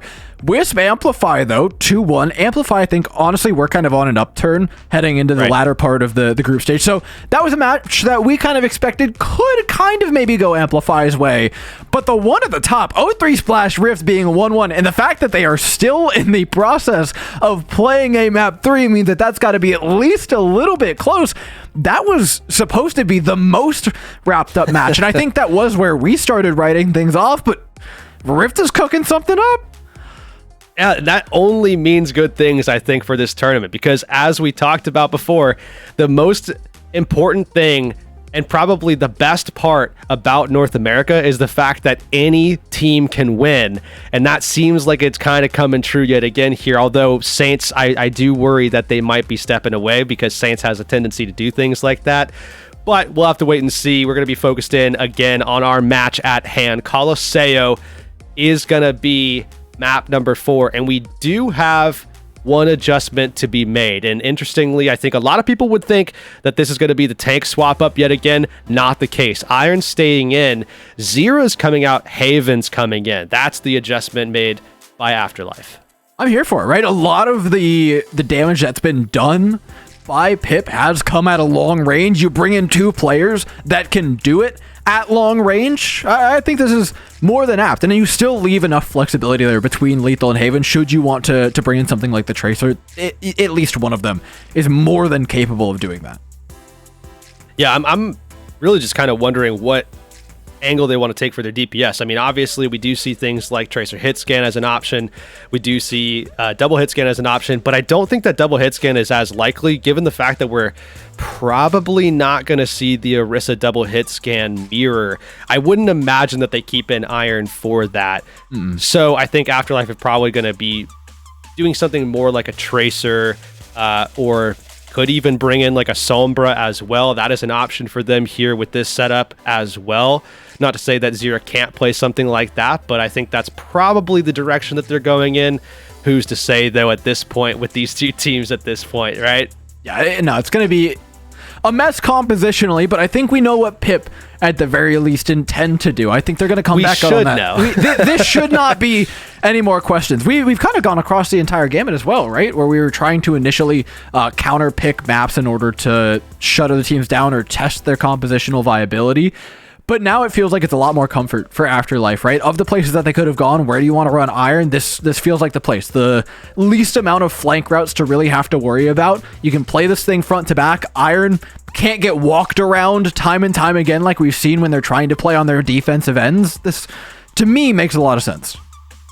I'm curious, though, with Afterlife. I mean, we talk about it making sense, and I think there are certainly some factors there that do make sense to me. I think to a degree, the same thing could happen where we see Afterlife come out with a version of the Sigma composition and we could see the DPS swap up alter the chemistry of what Afterlife bring to the table. But I still think I just have some concerns with that Sigma, and I know that we've seen success from the Afterlife side of things, but something is just not doing right for me on that one just yet. I haven't quite seen it. And I think a lot of this actually stems from the fact that we're going to see a lot more linearity here. We're going to see a lot more head to head where this approach is going to be on same vertical level. And that's where I feel like Afterlife are going to suffer if they pull this out. However, we know that with it going to Colosseo, there's no indication, let alone guarantee, that we're going to see that Sigma coming back in anyways. I mean, it's Iron. It seems pretty likely to say. You would think so. You would think so. It could be a Ram. That's also in the cards. Do I think it's particularly likely? I'm not sure. But nevertheless, options at least are there should they want to open things up and really throw them for a loop. And first fight could be very important in that regard, right? Not knowing exactly what your opponent's going to come out on a push map in particular where first fight is so important, I think that's a pretty significant advantage. Yeah, neutrals are just so very much everything, especially on a map like Colosseo, more so than a lot of other ones, right? I mean, you see maps like NQS, we always talk about the fact that you can go both ways. If you lose the neutral, there's still opportunity. Esperanza as well, exact same situation where, yeah, you lose neutral and it definitely doesn't bode well for you after that, but nonetheless, there's still opportunity to turn things back around. On Colosseo, you don't see as many comebacks. You just don't. I would say more so now as we've seen teams settle into it a little bit more. But out of all of the maps in the push category, this is the one you see a lot less of. So neutral is definitely a key factor here. And I think that is at least a feather in the cap of Afterlife and the fact that we don't necessarily know what they're going to go with. I mean, we have an idea, but we don't really know. I think there's also a chance here that we see a pretty serious audible called by Pip. Something that we should talk about being in their back pocket. We expect the Orisa, but if you see a Haven swap and think, okay, maybe it's double hit scan, maybe it's hit scan Tracer, going into a more dive-centric composition with the Wrecking Ball Strider is not straight away from it, on Colosseo especially. So I think it's at least an option, and I think if you're talking about that rock, paper, scissors on rollout, if you come out with That could do well against Sigma. Exactly. Yeah. Against the Sigma, against squishy long-range backlines, I mean, they're just done for if you get that. But again, that'd be a tough call, because again, they roll out on anything else, and it doesn't work nearly as well. I mean, there's so many layers to this, too. We could keep digging deeper. I mean, this is a you could really say hard comp pick. You could see, rather say similar things about the Rush composition. I mean, if you run Rush into the Sigma, it should do well based off of what we've seen historically, especially given the fact that, a lot of those Rush characters actually are very strong right now into Sigma, especially. I mean, has always been the case, continues to be the case now as well. But it looks like Pip is going to do the unsurprising thing, but I think very smart and stable-minded thing of going Orisa, and it looks like we're probably going to see at least the Sojourn come in. Everything else pretty much makes sense. I'm curious to see what Scissors wants to do here as that second DPS, but Afterlife, they are bringing in effectively that Orisa composition, just they don't believe in Orisa. It's Sigma all the way, all the time, forever and always. I mean, I like this for Afterlife. Pirates and Pyjamas have to approach it. I think fighting this comp head-on, playing the long-range duel against a Hanzo, I mean, obviously something you're not really going to win all that often. But at the same time, if you allow Afterlife to fight front to back, the Orisa really wants her supports to be a little further away, healing her from afar, which they are right now. Afterlife have kind of allowed them to get this wrap pretty nice. This is a comfy position for Pirates and Pyjamas, because as long as Strider is just an LOS of both those supports, Strider should not go down easily, and that's when Chronic and Scissors get the space that they really need. You see the DPS line for Afterlife, Lethal and Haven, were working at close range to that Orisa, not really where they wanted to be. And just like that cleaned up. I think Iron's doing a fantastic job nonetheless, though, of just holding down the fort despite being down a player. And eventually we're going to see that fifth player actually coming back in. And not only that, but Pip could actually lose one of their own. And in fact, that's the case. Iron takes out Scissors. And in the back line, Haven is just ripping arrows behind them. A tricky situation to be in, especially for Zolik, who is now in no man's land. A flip for Afterlife, though. They'll start pushing this cart nevertheless. That could not have been better. I think actually we just saw it kind of flip the map a little bit as Pip was on the other side after their flank. So that's why we saw that easy route being taken by Haven. Nonetheless, though, Afterlife, it's all about the sustain game for them in that first neutral fight. Now they're going to have to keep it going here as they are in the lead, but it's about sustaining that, and Strider's going to be pushing into them pretty soon, and Iron is definitely the target initially for Strider specifically. Captain Sun spots Zolik. I love this little assassination play by Lethal and Fix, diving up to the high ground at the same time, coordinating on the ultimate as well. Mortality Field's taken down, and now it's just about cleaning up the rest of the team. Pirates and Pyjamas, though, are reeling from that initial strike. Yeah, fantastic start from Afterlife so far. I mean, they are just absolutely trouncing Pirates and Pyjamas, and you see as well, I think this is quite important now, one of the best defensive tools at Strider's disposal, it's gone. That ultimate completely out. No Terra Surge available. Seeing Z-Man obviously already popped the null, and now it's just all momentum pushing here for Afterlife. They're just going to feel totally comfortable and just popping one ult and continuing this thing forward. They've almost got the first point capped here on Colosseo. Contest falls away. Gravitic Flux picks him up. No contest. Yeah, it's a take. Afterlife, they got the point. They might get more than that here. Z-Man and Zolik being kept busy by the shots from Iron. Meanwhile, the rest of their teammates are falling expeditiously. Yeah, this is pretty smooth cleanup right now for Afterlife. Seems like eventually this is going to crumble, but it just hasn't happened yet. Afterlife are just doing a fantastic job of stabilizing through fights that they, I mean, obviously don't have an advantage, and I would say far from it. But already 3.5 minutes into this map, and I mean, a first cap on Colosseo up by 72.37 quick mass ahead. That's huge. That's a massive window margin for victory on this map. We talked about how difficult it is to come back after just a neutral fight loss. Well, now it's way worse than that for Pip.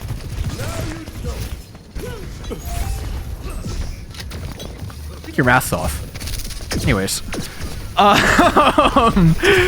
We'll flip this one right. around. 72.37. Right? 7? Yeah. No. 6 plus 3 is. Oh, yeah. 9. Oh, no. Oh, Yeah. God. Okay, I need to go 0.39, yeah. Oh, man, you swung for the fences in this foul ball, unfortunately. Pyjamas, let's get back to this game. Strider holding this ground nicely. Fixed down. The push for Pip continues. Oh, no. Well, I can never show my face. I was almost so impressed. I was like, I started checking. I'm like, he's at least in the ballpark. Hey, I have COVID. It's like I'm allowed to be wrong. It's brain fog, man. It's a symptom. COVID card. All right, Afterlife forced them back. Pirates and Pyjamas, I mean, they just took a lot of damage. They didn't really lose anybody that forced them to give up that space, but nevertheless, do lose somebody on the back end of giving it up. And now it's Afterlife back in charge. 5 minutes still on the clock. Still, I think plenty of time, and that's kind of the silver lining here for Pip.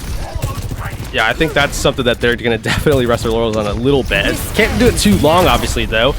Now that Afterlife are doing the exact same thing that we saw them do when they got into this position earlier. We're seeing them pop these ultimates, and namely the overclock, just to try to continue this push. And it's met again. Zolik going to be offering that Captain Sun yet again, and just not finding that value. Now 4.5 minutes left, and you still see a massive gap. Hey, Zolik showed that healing pile on his boss, I'll tell you what.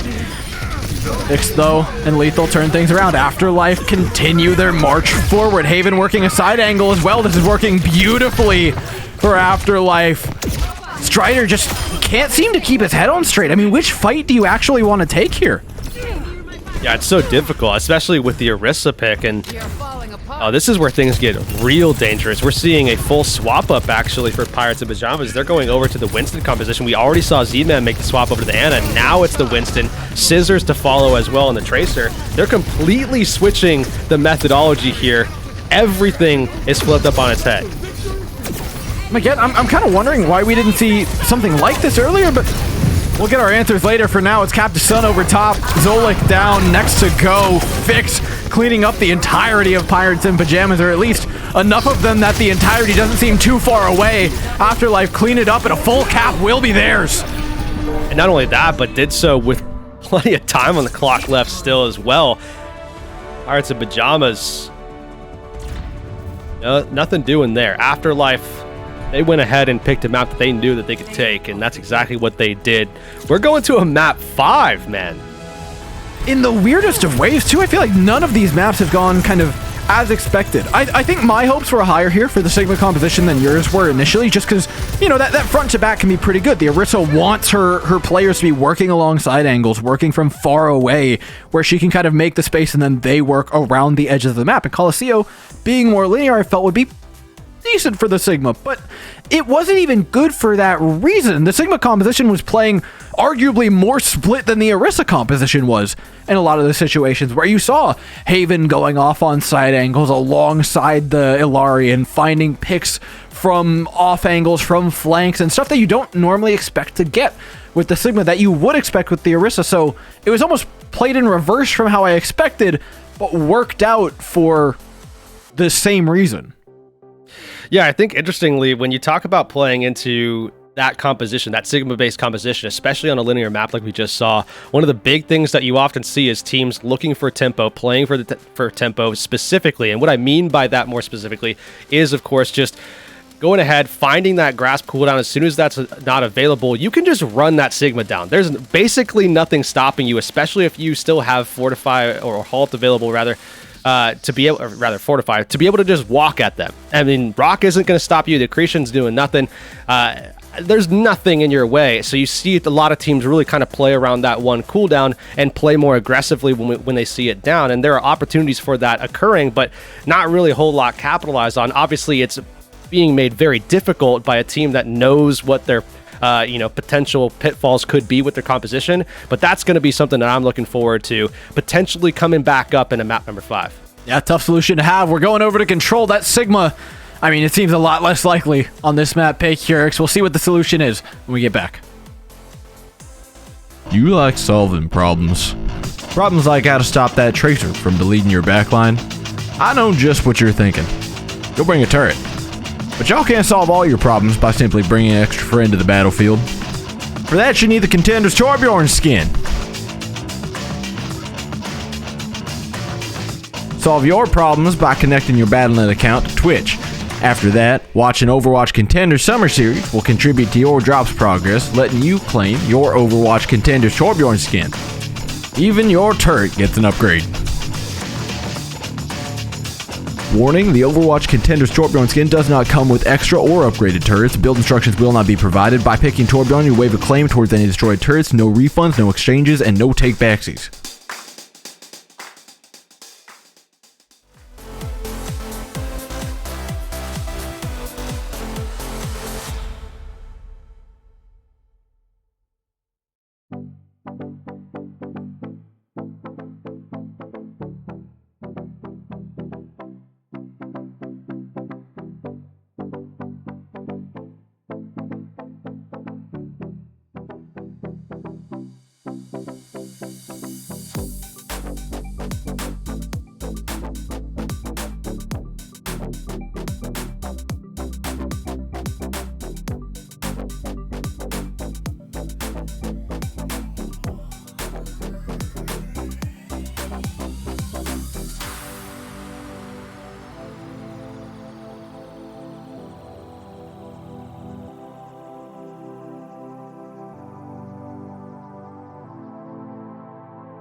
Hello and welcome back, everybody. 4 maps in. We have a barn burner on our hands, but there's nowhere left to hide for Afterlife, who have been playing behind this Sigma for some time now. We're going over to Lijiang Tower to settle things in here because I think it's out of the question. Yeah, at this point, you got to throw that one away. It worked, though. I mean, I was calling it into question the entire series. Feels like they got the value that they were looking for, though. Afterlife was able to pull out 2 map wins, first on Numbani, then on Colosseo, by playing that composition all the way through. Obviously, it didn't go super well for them on Gibraltar, but nonetheless, here they are. It got them to the finish line, or at least right before the finish line, and now we'll see what they can do, swapping Rhino back in. Obviously, we saw on the first control map on Busan, Pip absolutely had Afterlife's number. And this is going to be a pretty similar state of affairs in terms of the roster at the very least. Lijiang Tower is going to be map number 5, and we do see Rhino coming back in as well as Zera. So at least all those things are settled back to their origins, back to where we started. But I'll tell you what, Dora, I can't imagine that this is going to go exactly the same way that we saw in Busan. I have to imagine that Afterlife have made some adaptations here throughout the course of this series that they can now assimilate into this composition. Do you think it's 1-to-1 enough to make those changes over? I mean, in my mind, a lot of them were Sigma-centric and right, changing for that specific matchup. I think you can have hints, but the head-to-head It's less is about still what pretty they're different. doing and more about understanding how Pip is playing. That's what I would be saying that they could draw from here.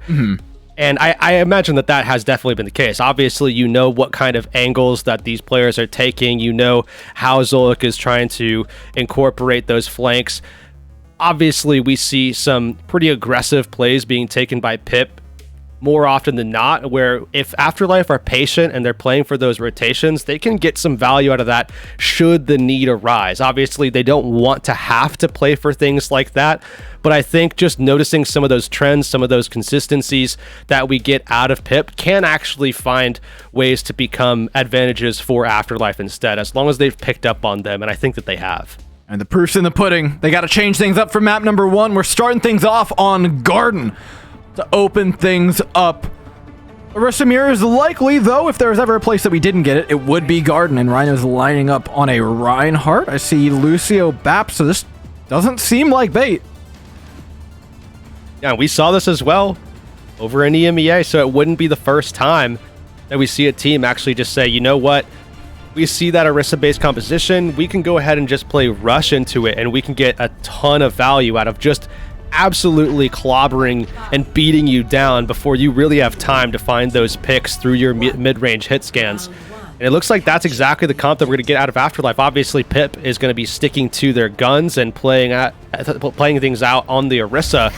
But this is a much different dynamic at play here for Afterlife. Afterlife already setting up in a pretty aggressive position. Strider, though, has a great off angle on Rhino to make this pretty uncomfortable. Both Haven getting charged up with the Symmetra Beam, things get a little bit uglier. Afterlife have a great position now, bolstered by the fact that that DPS can output more damage. Already controlled to Afterlife. Fix doing a ton of healing. They're going to get an early Amp Matrix, but they may not even need it. They're getting aggressive here. Rhino going to be losing shield. The opening, if there ever was one for Pip, it's now. Yeah, ammo's out of the way, cooldown's out. Fix spending a lot of time picking up Rhino's health bar, and it's still on the floor. Pyjamas and Pyjamas just can't get the final blow, though. Rhino's back up. Zero's health bar is the only one that's remotely low, and it's already been healed away. Haven, though, goes for an aggressive play and gets punished big time for it. Strider hits the flick with the spear and delivers a kill, much needed by Pirates and Pyjamas. You have to start to wonder, though, why was Zolik even over there at that point? We've seen Sims just trying to, like, poke from that kind of angle and get 100 damage in so that... Not Zolik. Oh! Ilari. Yeah, I get Haven's play. That's fine. I understand that. You get caught sometimes. I mean, more often than not, you're going to get some value out of that play and not get speared. But the other side of things, Zolik wildly far forward, and now it's just going to be Pip just holding things out a little bit further away from their captive son that they would probably like, but nonetheless, it's all about biding some time here. They do get the lead. Strider's going to have a lot on his plate, though, have to answer Afterlife's aggression, especially with that backup sound barrier from Meteor coming into this next fight. And this space is not being given for free. Strider holds it strong, Terror Surge out, forces a sound barrier, and Blizzard. I mean, if Pip can get out of this with a decent trade of ultimates, they'd be pretty happy. That was a big investment by Afterlife. Pirates and Pyjamas don't really hold too much of their own, but maybe they can fight back here and get a couple kills. Yeah, 4 ults thrown in there by Afterlife. I mean, it's very likely that they take the lead off of that, but I don't know how long they're going to hold it. It really just comes down to this Earthshatter. Are you going to get value out of it or not? If you're Rhino, if Pip just plays the corner well and plays the range well, Strider can just walk up, play that front corner aggressively and hold it tight, and force Rhino to have to pop it at a time where he isn't going to get as much value. You can see as well the flank all the way off on the left side towards White Room as well taking place. Zolik and I believe Chronic are over there. This is a 3-2 split for Pip. Pip have Rhino surrounded. There's just no target to use the Earthshatter on. Like you said, spacing it away beautifully. Rhino tries to step up, but he's a face full of circular spear from Strider. The Pirates and Pyjamas careen onto the point. Should get themselves a cap here, but Haven is putting up a little bit of a last stand if there ever was one. Pirates Pirates have been able to play this wisely. Just wait for their spawns to come back up and then go. Oh, this is smart here too. Fix. Oh, good wall. Wait, that's Probably huge. saved Fix's life. Yeah, that is massive. But they're going to be without the wall now, and Rhino does not have protection. So all this really does accomplish is still something good, which is Afterlife being able to extend their lead a little bit further, prevent Pip from getting more score line accrued in the meantime. On top of that, they're also now ready to go with their Blizzard. They have a ton of control through that, as well as the Earth Shatter from Rhino. Biggest question is, are they going to get as much value as we saw from that last Blizzard? I mean, they need to catch multiple members of Pip, otherwise Pip can still win this one. The same ultimates are kind of up, except for the Molten Core being the difference here, right? Strider's counterplay is likely the same. Jump in, barrier here? Terror Surge. I mean, yeah, I guess no barrier, but like I said, the play for Strider is, again, likely the same. Jump into this choke, hit a Terror Surge into the Core Bolt. Afterlife disengage it really nicely, though. Rhino's looking for that shatter. Just can't get the hammer down in time, though. Not a fun time to be a Rhine player if there ever was one. The rest of the team sectioned away by the Terror Surge. Haven can get 4, but it's going to take a lot more than that to get the job done, unfortunately. Zola gets the last laugh. Pirates and Pyjamas get the first point. A little sketchy at the end there, though. Haven's like, I'm sorry, but sometimes you literally just can't do more. Yeah. We always talk about, you get your ones and that's it. I mean, you did your job. But Haven went ahead and got 4, left 1 on the plate, and that was... Yeah, Haven, quit slacking. Definitely gonna step things up, Haven. So. Yeah. Hey, Don't worry about the fact that he's play. deadlifting at the moment. Not that that means much after 1 round of control, I feel but like it's your fault we never see it. You always say it's always you saying it. if I keep saying it, it never happens, and then it means more when it does. That's the point. Okay. You're just you can't allow inflation of the deadlift. Is what Exactly. I'm hearing. Okay. Yeah. All right, Orisa into Orisa. This is what we came to this map expecting as we head on to Night Market. A little different in the compositions, though. Zero offers up a Genji Scissors on the Torbjorn. I would argue the Torbjorn a touch more modern, though we have seen the Genji at least a decent bit from the scrims that I've seen. Yeah, I think the crazier thing is the fact that we're seeing Lucio Ana on Afterlife side. I didn't even bother to look that direction. I figured I just assumed they were running the same supports. No. I mean, that's not going particularly well for them, is it? That's really hard to pull off in the neutral here. You're going to see so much pressure exerted in favor of Pip as opposed to what we got out of Afterlife there. However, what I will say is that once we see these ultimates start picking up, Afterlife should get a ton of value out of them because those ultimates are very, very high value in general. Obviously, Fix is going to probably have to prioritize Zero to a degree here, maybe even Haven, depending on which route they want to take. I would imagine Zero, but nonetheless, obviously we know Sound Barrier can be very strong as well, and it's just about making sure that you can play to that speed a little bit, try to get in to Pirates of Pyjamas, especially once Strider's defensive cooldowns are down, but they still have to pull those. It's easier said than done. Z-Man, though, falls, and that might be even better here. Ignoring Strider, going for the backline behind them. That is the advantage they have with this Lucio. Yep, speed up. Go ahead and walk right on in. Play more aggressively. Early Bird's going to get the worm, I guess, right? I mean, come on. Nonetheless, though, Pip coming up on basically their entire economy. I mean, almost everything is teetering on coming online. And this is going to be huge as well for Pip because really any combination of 2 of those ultimates, as long as it's not answered in time by Afterlife, should be able to get early value. But I think the bigger thing here is just making sure that you can pressure out things like the Sound Barrier, pull that away before things get really dangerous, get really hairy. Force Afterlife onto the back foot. I think that's the big thing here for Pip, and if you can do so with 1 ultimate, that would be key. And pushing in, just the Amplification Matrix used. And because Afterlife don't have any ultimates to fire back, they just back away. They'll give up the point for now, waiting until their check marks come up, and they do. Kept out, Captive Sun, pop the spear, connect. It's a complete mess on the point. Zero's trying to hack and slash his way through. In fact, he's pretty successful in doing so. Combo with the Terror Surge from Rhino. It's enough to see them through. I can't believe it. Afterlife have won that fight. It's a Sound Barrier. I mean, when 10 ults get popped at the same time, I sure hope one of mine is a Sound Barrier.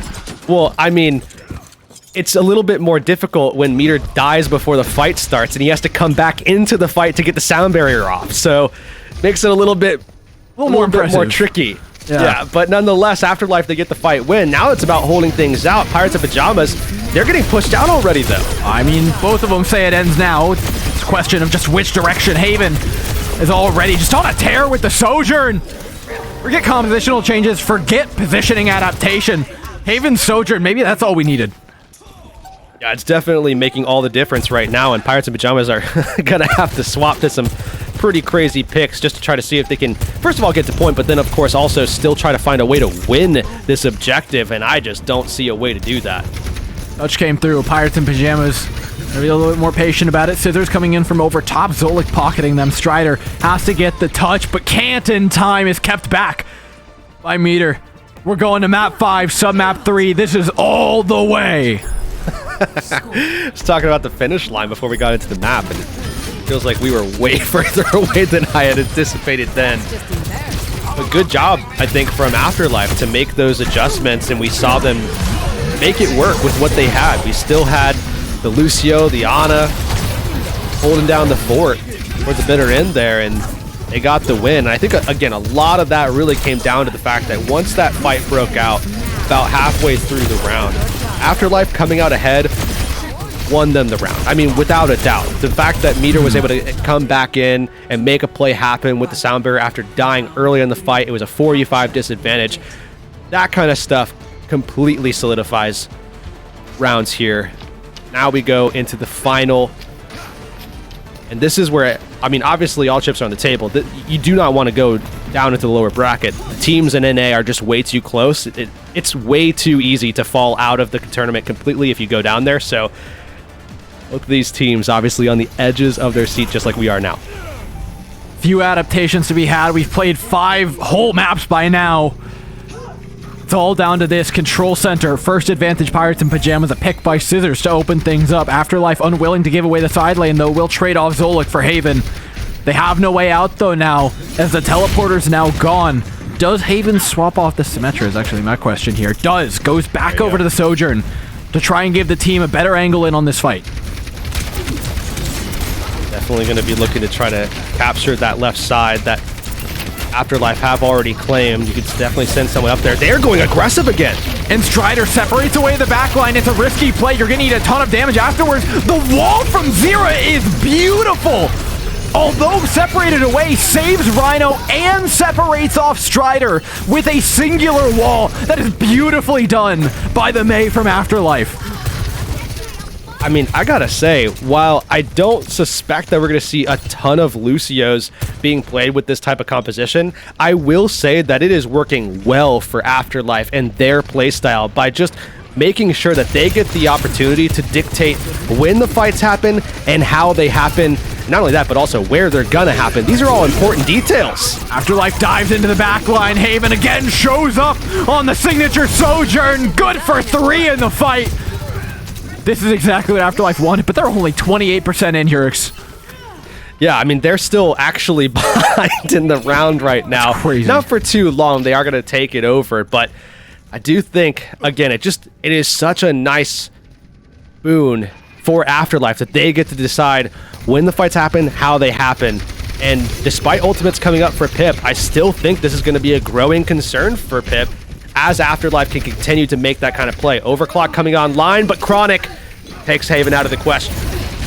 Upper bracket up for grabs. Pirates in Pyjamas step up to the plate. Overclock, pop by Chronic. Terror Surge cannot be escaped because they used the slide already. Rhino has got the goods. They lost one early, but from the dead they rise. Afterlife up to 65%. Want to finish this. Strider tries desperately with a Terror Surge to find some sort of footing in this fight, but it's only one last fight for Afterlife, and they're one away from upsetting Pirates in Pyjamas.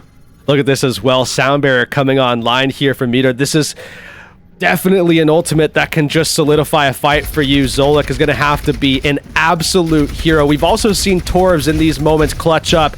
Scissors could potentially do that for Pip, but that is just so much riding on effectively 2 players for Pip to be able to make something happen. Pip step up, Captive Sun, Molten Core out, they punish Rhino, sound barrier is perfect by Meter, you couldn't have asked for anything better. Strider still trades one back, it's a complete mess in the kill feed, but it's coming up good for Afterlife. Pirates and Pyjamas have rotated over to the point though, and Strider's the only tank left on the field. They've got something to fight for here, Yerks.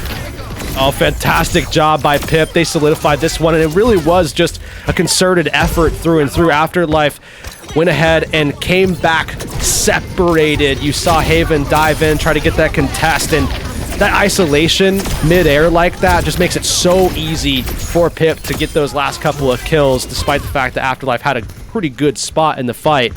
Now, without those resources, there is so much riding on a blizzard, really, for Afterlife. And if Pirates and Pyjamas can avoid that, I mean, this is otherwise effectively a neutral fight, this could very well be the last fight as well. We're coming up on 70% now here, Dor. This could be it. We could end on almost a neutral. I mean, this blizzard could very well zone the backline away from their own Orisa, though. And that's the scary thing. And that's exactly how they're going to use it. Yeah, throw it deep.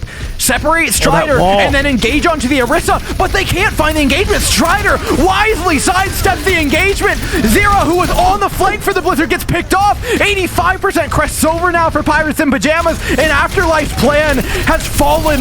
The House of Cards topples over. And Pip can smell victory.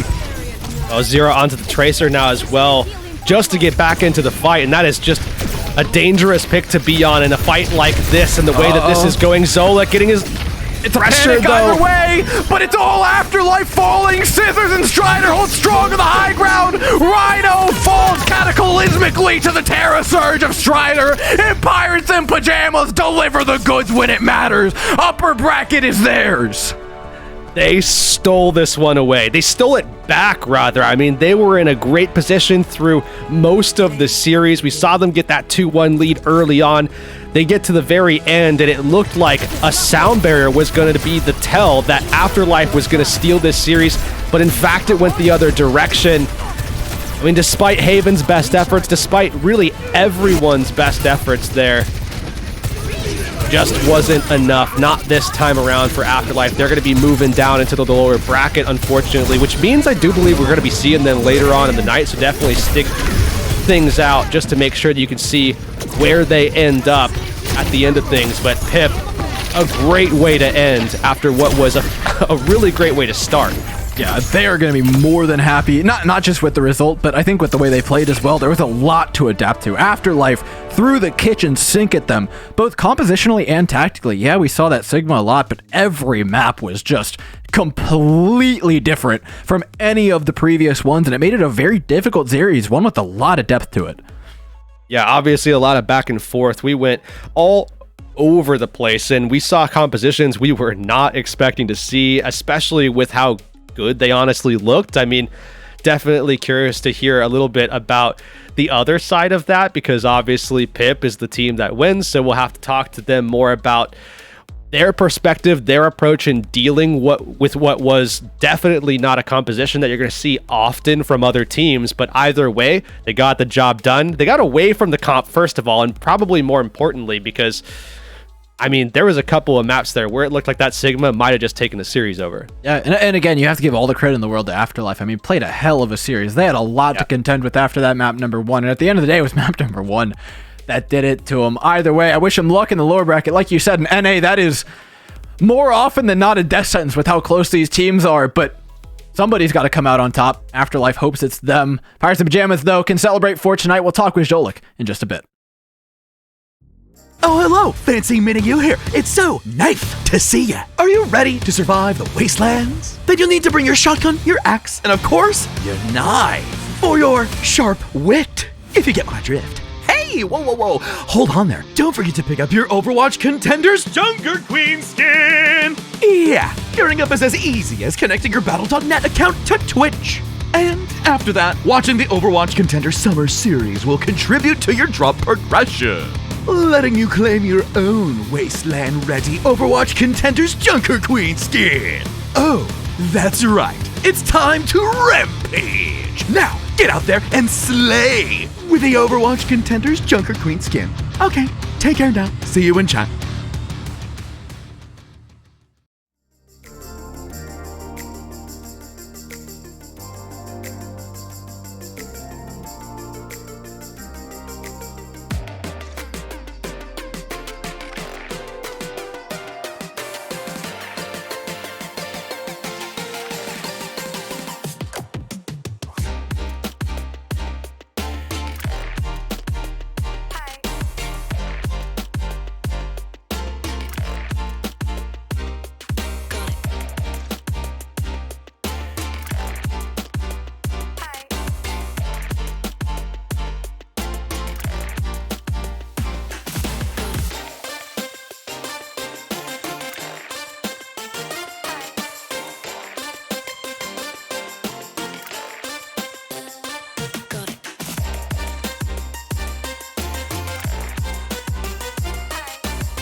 Welcome back, y'all. We've got Zolik in for an interview, and all right, Zolik, first off, congratulations. I mean, that was one of the most ridiculous series I've ever seen in my entire life. But I gotta ask, before we start talking about anything in maps in particular, did it feel as absurd a series to play as it was to watch? Because, I mean, after watching the likes of Gibraltar and Numbani go past my screen, I genuinely thought I didn't know anything about Overwatch anymore. You know, they win their maps, we win ours, just Overwatch as usual, right? Like, that's how it works. Pretty simple game, right? Yeah. So you guys won because you got to pick first, is what you're saying? Absolutely. Then? Yeah, that's all it was. Okay, fair enough. I mean, how much of that do you feel like is because of the position in the meta right now, with obviously a bunch of stuff up in there? I mean, we're going to talk more discreetly about, all the different picks that we're seeing, but I mean, how just to start off with, how much of that is because of the position we're in right now? Like you're always gonna get like a really big shake-up, like coming into a meta with like such low amount of practice, right? Right. I mean, like with the change to Overwatch 2, like it hasn't felt as chaotic as like previous times, like for previous Contenders playoffs meta, like 2-2-2 for example. But like it's still like, I don't know, like we're in a really interesting spot, and I'm glad that this meta is like the one being played, because I don't know, I feel like it's more what is the meta? For the I viewer. mean, I don't think we know what the meta is at this point. We saw Sigma get played today on Numbani and Gibraltar. And, I mean, what is the meta right now? I mean, like, I think it just boils down to like it's just like shooter comp, like you're just shooting, right? Like you round up all your shooters and you shoot your guns.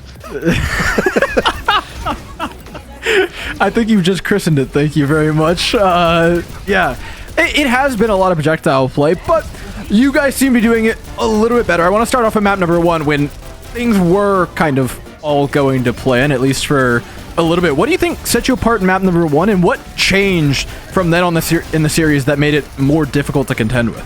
And don't say map pick. We want more. Yeah, please. I'm begging. No, I think on map content. 1, like we just dominated their brains. Like it was just like big like macro like gappage on that first map. And then, like as the series went on, I think like people started like warming up, like getting to know how like the other team plays and whatnot. So it started getting a little more scrappy. I mean, did you guys anticipate going into a map number 2 after just how good you felt? Again, just the big brain diff that you claim to have had in map number 1. Did you expect to see what we saw in map number 2? And if so or if not, I mean, kind of explain your thought process once you did see it and you had to figure out, okay, how do we get past this? I mean, we weren't. Like, as soon as the player spot came in, like, we knew it was either going to be, like, a D.Va or a Sigma situation, but, like, we haven't gotten, we haven't gotten a ton of practice in the Sigma, so, like, it threw us for a bit of a loop, but I'm glad that we managed to recover. Yeah, it seems like especially on Gibraltar, that was where you guys had really refined playing into the Sigma. What was the change for you from those two maps, though? Because they clearly did play out quite differently. I think, like, the biggest thing is, like, just like the difference with Sigma versus Orisa, like they're going to be able to help their like off angle way more. So you kind of just have to like give it up. Like you can't really like fight their flankers and Alari like when they have like a Sig shield. So you just have to like exploit that like the Orisa variant is more mobile. Like you can take angles quicker. And when we talk about mobility as well, I mean, I hate to fast forward too much, but we are definitely, we have a lot of stuff we want to talk about, so I am going to progress this. We talk about mobility, and we see a very interesting variation of the Orisa comp actually being thrown out. Afterlife throwing in, that Lucio Ana style, and then later on, I think it was the Lucio Bap. I mean, again, was there an expectation of that? And then how do you manage to be able to go, okay, we've been playing this sort of way throughout the entire series. Now we have to go ahead and concede that we don't have control of tempo anymore. We can't do that with them having Lucio, and we need to switch things up. I mean, what's that like in the middle of a map like that? Like right after Night Market, we like just had like a bit of a talk, and we just like it's basically like you have to focus on like catching their rushes kind of thing. Since you can't take tempo, you just have to like try to slow the game down as much as possible. and like, you know, just like play like slower, because like they can't like out sustain you, and they kind of like lack the pick potential. I mean, you guys clearly figured it out by the end, and you got the win in a map 5 that was literally as close as they come in virtually every single regard.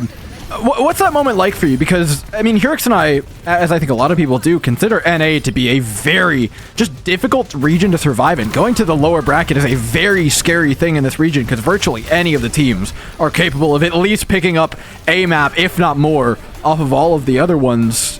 Does this win feel particularly impactful for that reason? What was it like in the final moments of that map? Like, yeah, like everyone was like pretty excited with the win. I think like this one was overall like very important for us, just to like make sure you don't get like the double knockout in a day kind of situation, or like something like that. Like, it's always like tougher to play from the lower bracket, because like you have that like bit more pressure on yourself. So it's just like a big weight off our chest that we were able to like turn all of our practice into like a win today.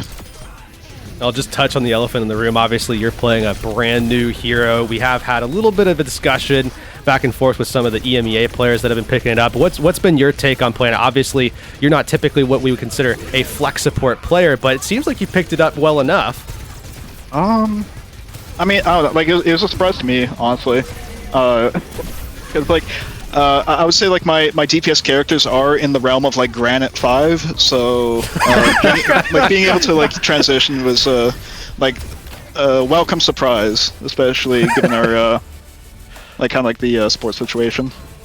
I mean, you did it really well. What kind of role do you find yourself filling on the team now that you're having to play a bit more aggressive as support? Is there anything new that you've had to learn for it? It's really funny because like it kind of feels in a way like Lucio. Yeah, it kind of feels like Lucio, and at the same time it feels similar to like when you're playing Brig and Double Shield, when like you'd always take the aggressive off angles with your Sigma. So like it's like different but familiar. Mm-hmm.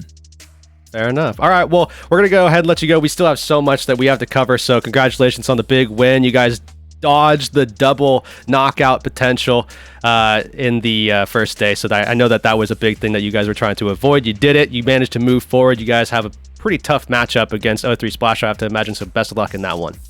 Yeah, thank you. All right, Hurix, that leaves us with a bracket that is, you know what, actually intact for once. Not what I expected. Not what I expected at all. I mean, it could have been not intact if Afterlife were able to clutch up in that final moment. But yeah, top 4 winds up moving forward, and bottom 4, you see them on the lower side of the bracket. But I will say, Dort, that losers bracket, that could go any direction. I mean, absolutely any direction, especially with what we saw already. Rift taking a map off of O3 Splash. We saw Amplify taking a map off of Wisp. I mean, there's definitely some potential with those teams on the bottom side, and we're going to get a closer look at them in just a bit. Oh yeah, they're dangerous, and we'll take a look at them later. We got Rift going up against Afterlife next. Rift took a map off of O3 Splash, much easier said than done, followed by Good Boys versus Amplify to see who stays in. I mean, Hurix, this is the kind of thing, again, every match in NA is worth watching, and especially because you guys are going to have Rich, Rad, and Hurix coming up next. For Hurix and I, that's bye, and also for Minty, I want to give you guys a huge shout out. You guys gave her a lot of attention, and she did get adopted, so she's going out tomorrow. Thank you guys very much. I will be handing her off to her new happy family, but I'll be handing this broadcast off to Rich and Hurix, so we see you for that. You like solving problems. Problems like how to stop that tracer from deleting your backline. I know just what you're thinking. Go bring a turret. But y'all can't solve all your problems by simply bringing an extra friend to the battlefield. For that, you need the Contenders Torbjorn skin. Solve your problems by connecting your Battle.net account to Twitch. After that, watching Overwatch Contenders Summer Series will contribute to your drops progress, letting you claim your Overwatch Contenders Torbjorn skin. Even your turret gets an upgrade. Warning, the Overwatch Contenders Torbjorn skin does not come with extra or upgraded turrets. Build instructions will not be provided. By picking Torbjorn, you waive a claim towards any destroyed turrets. No refunds, no exchanges, and no take-backsies.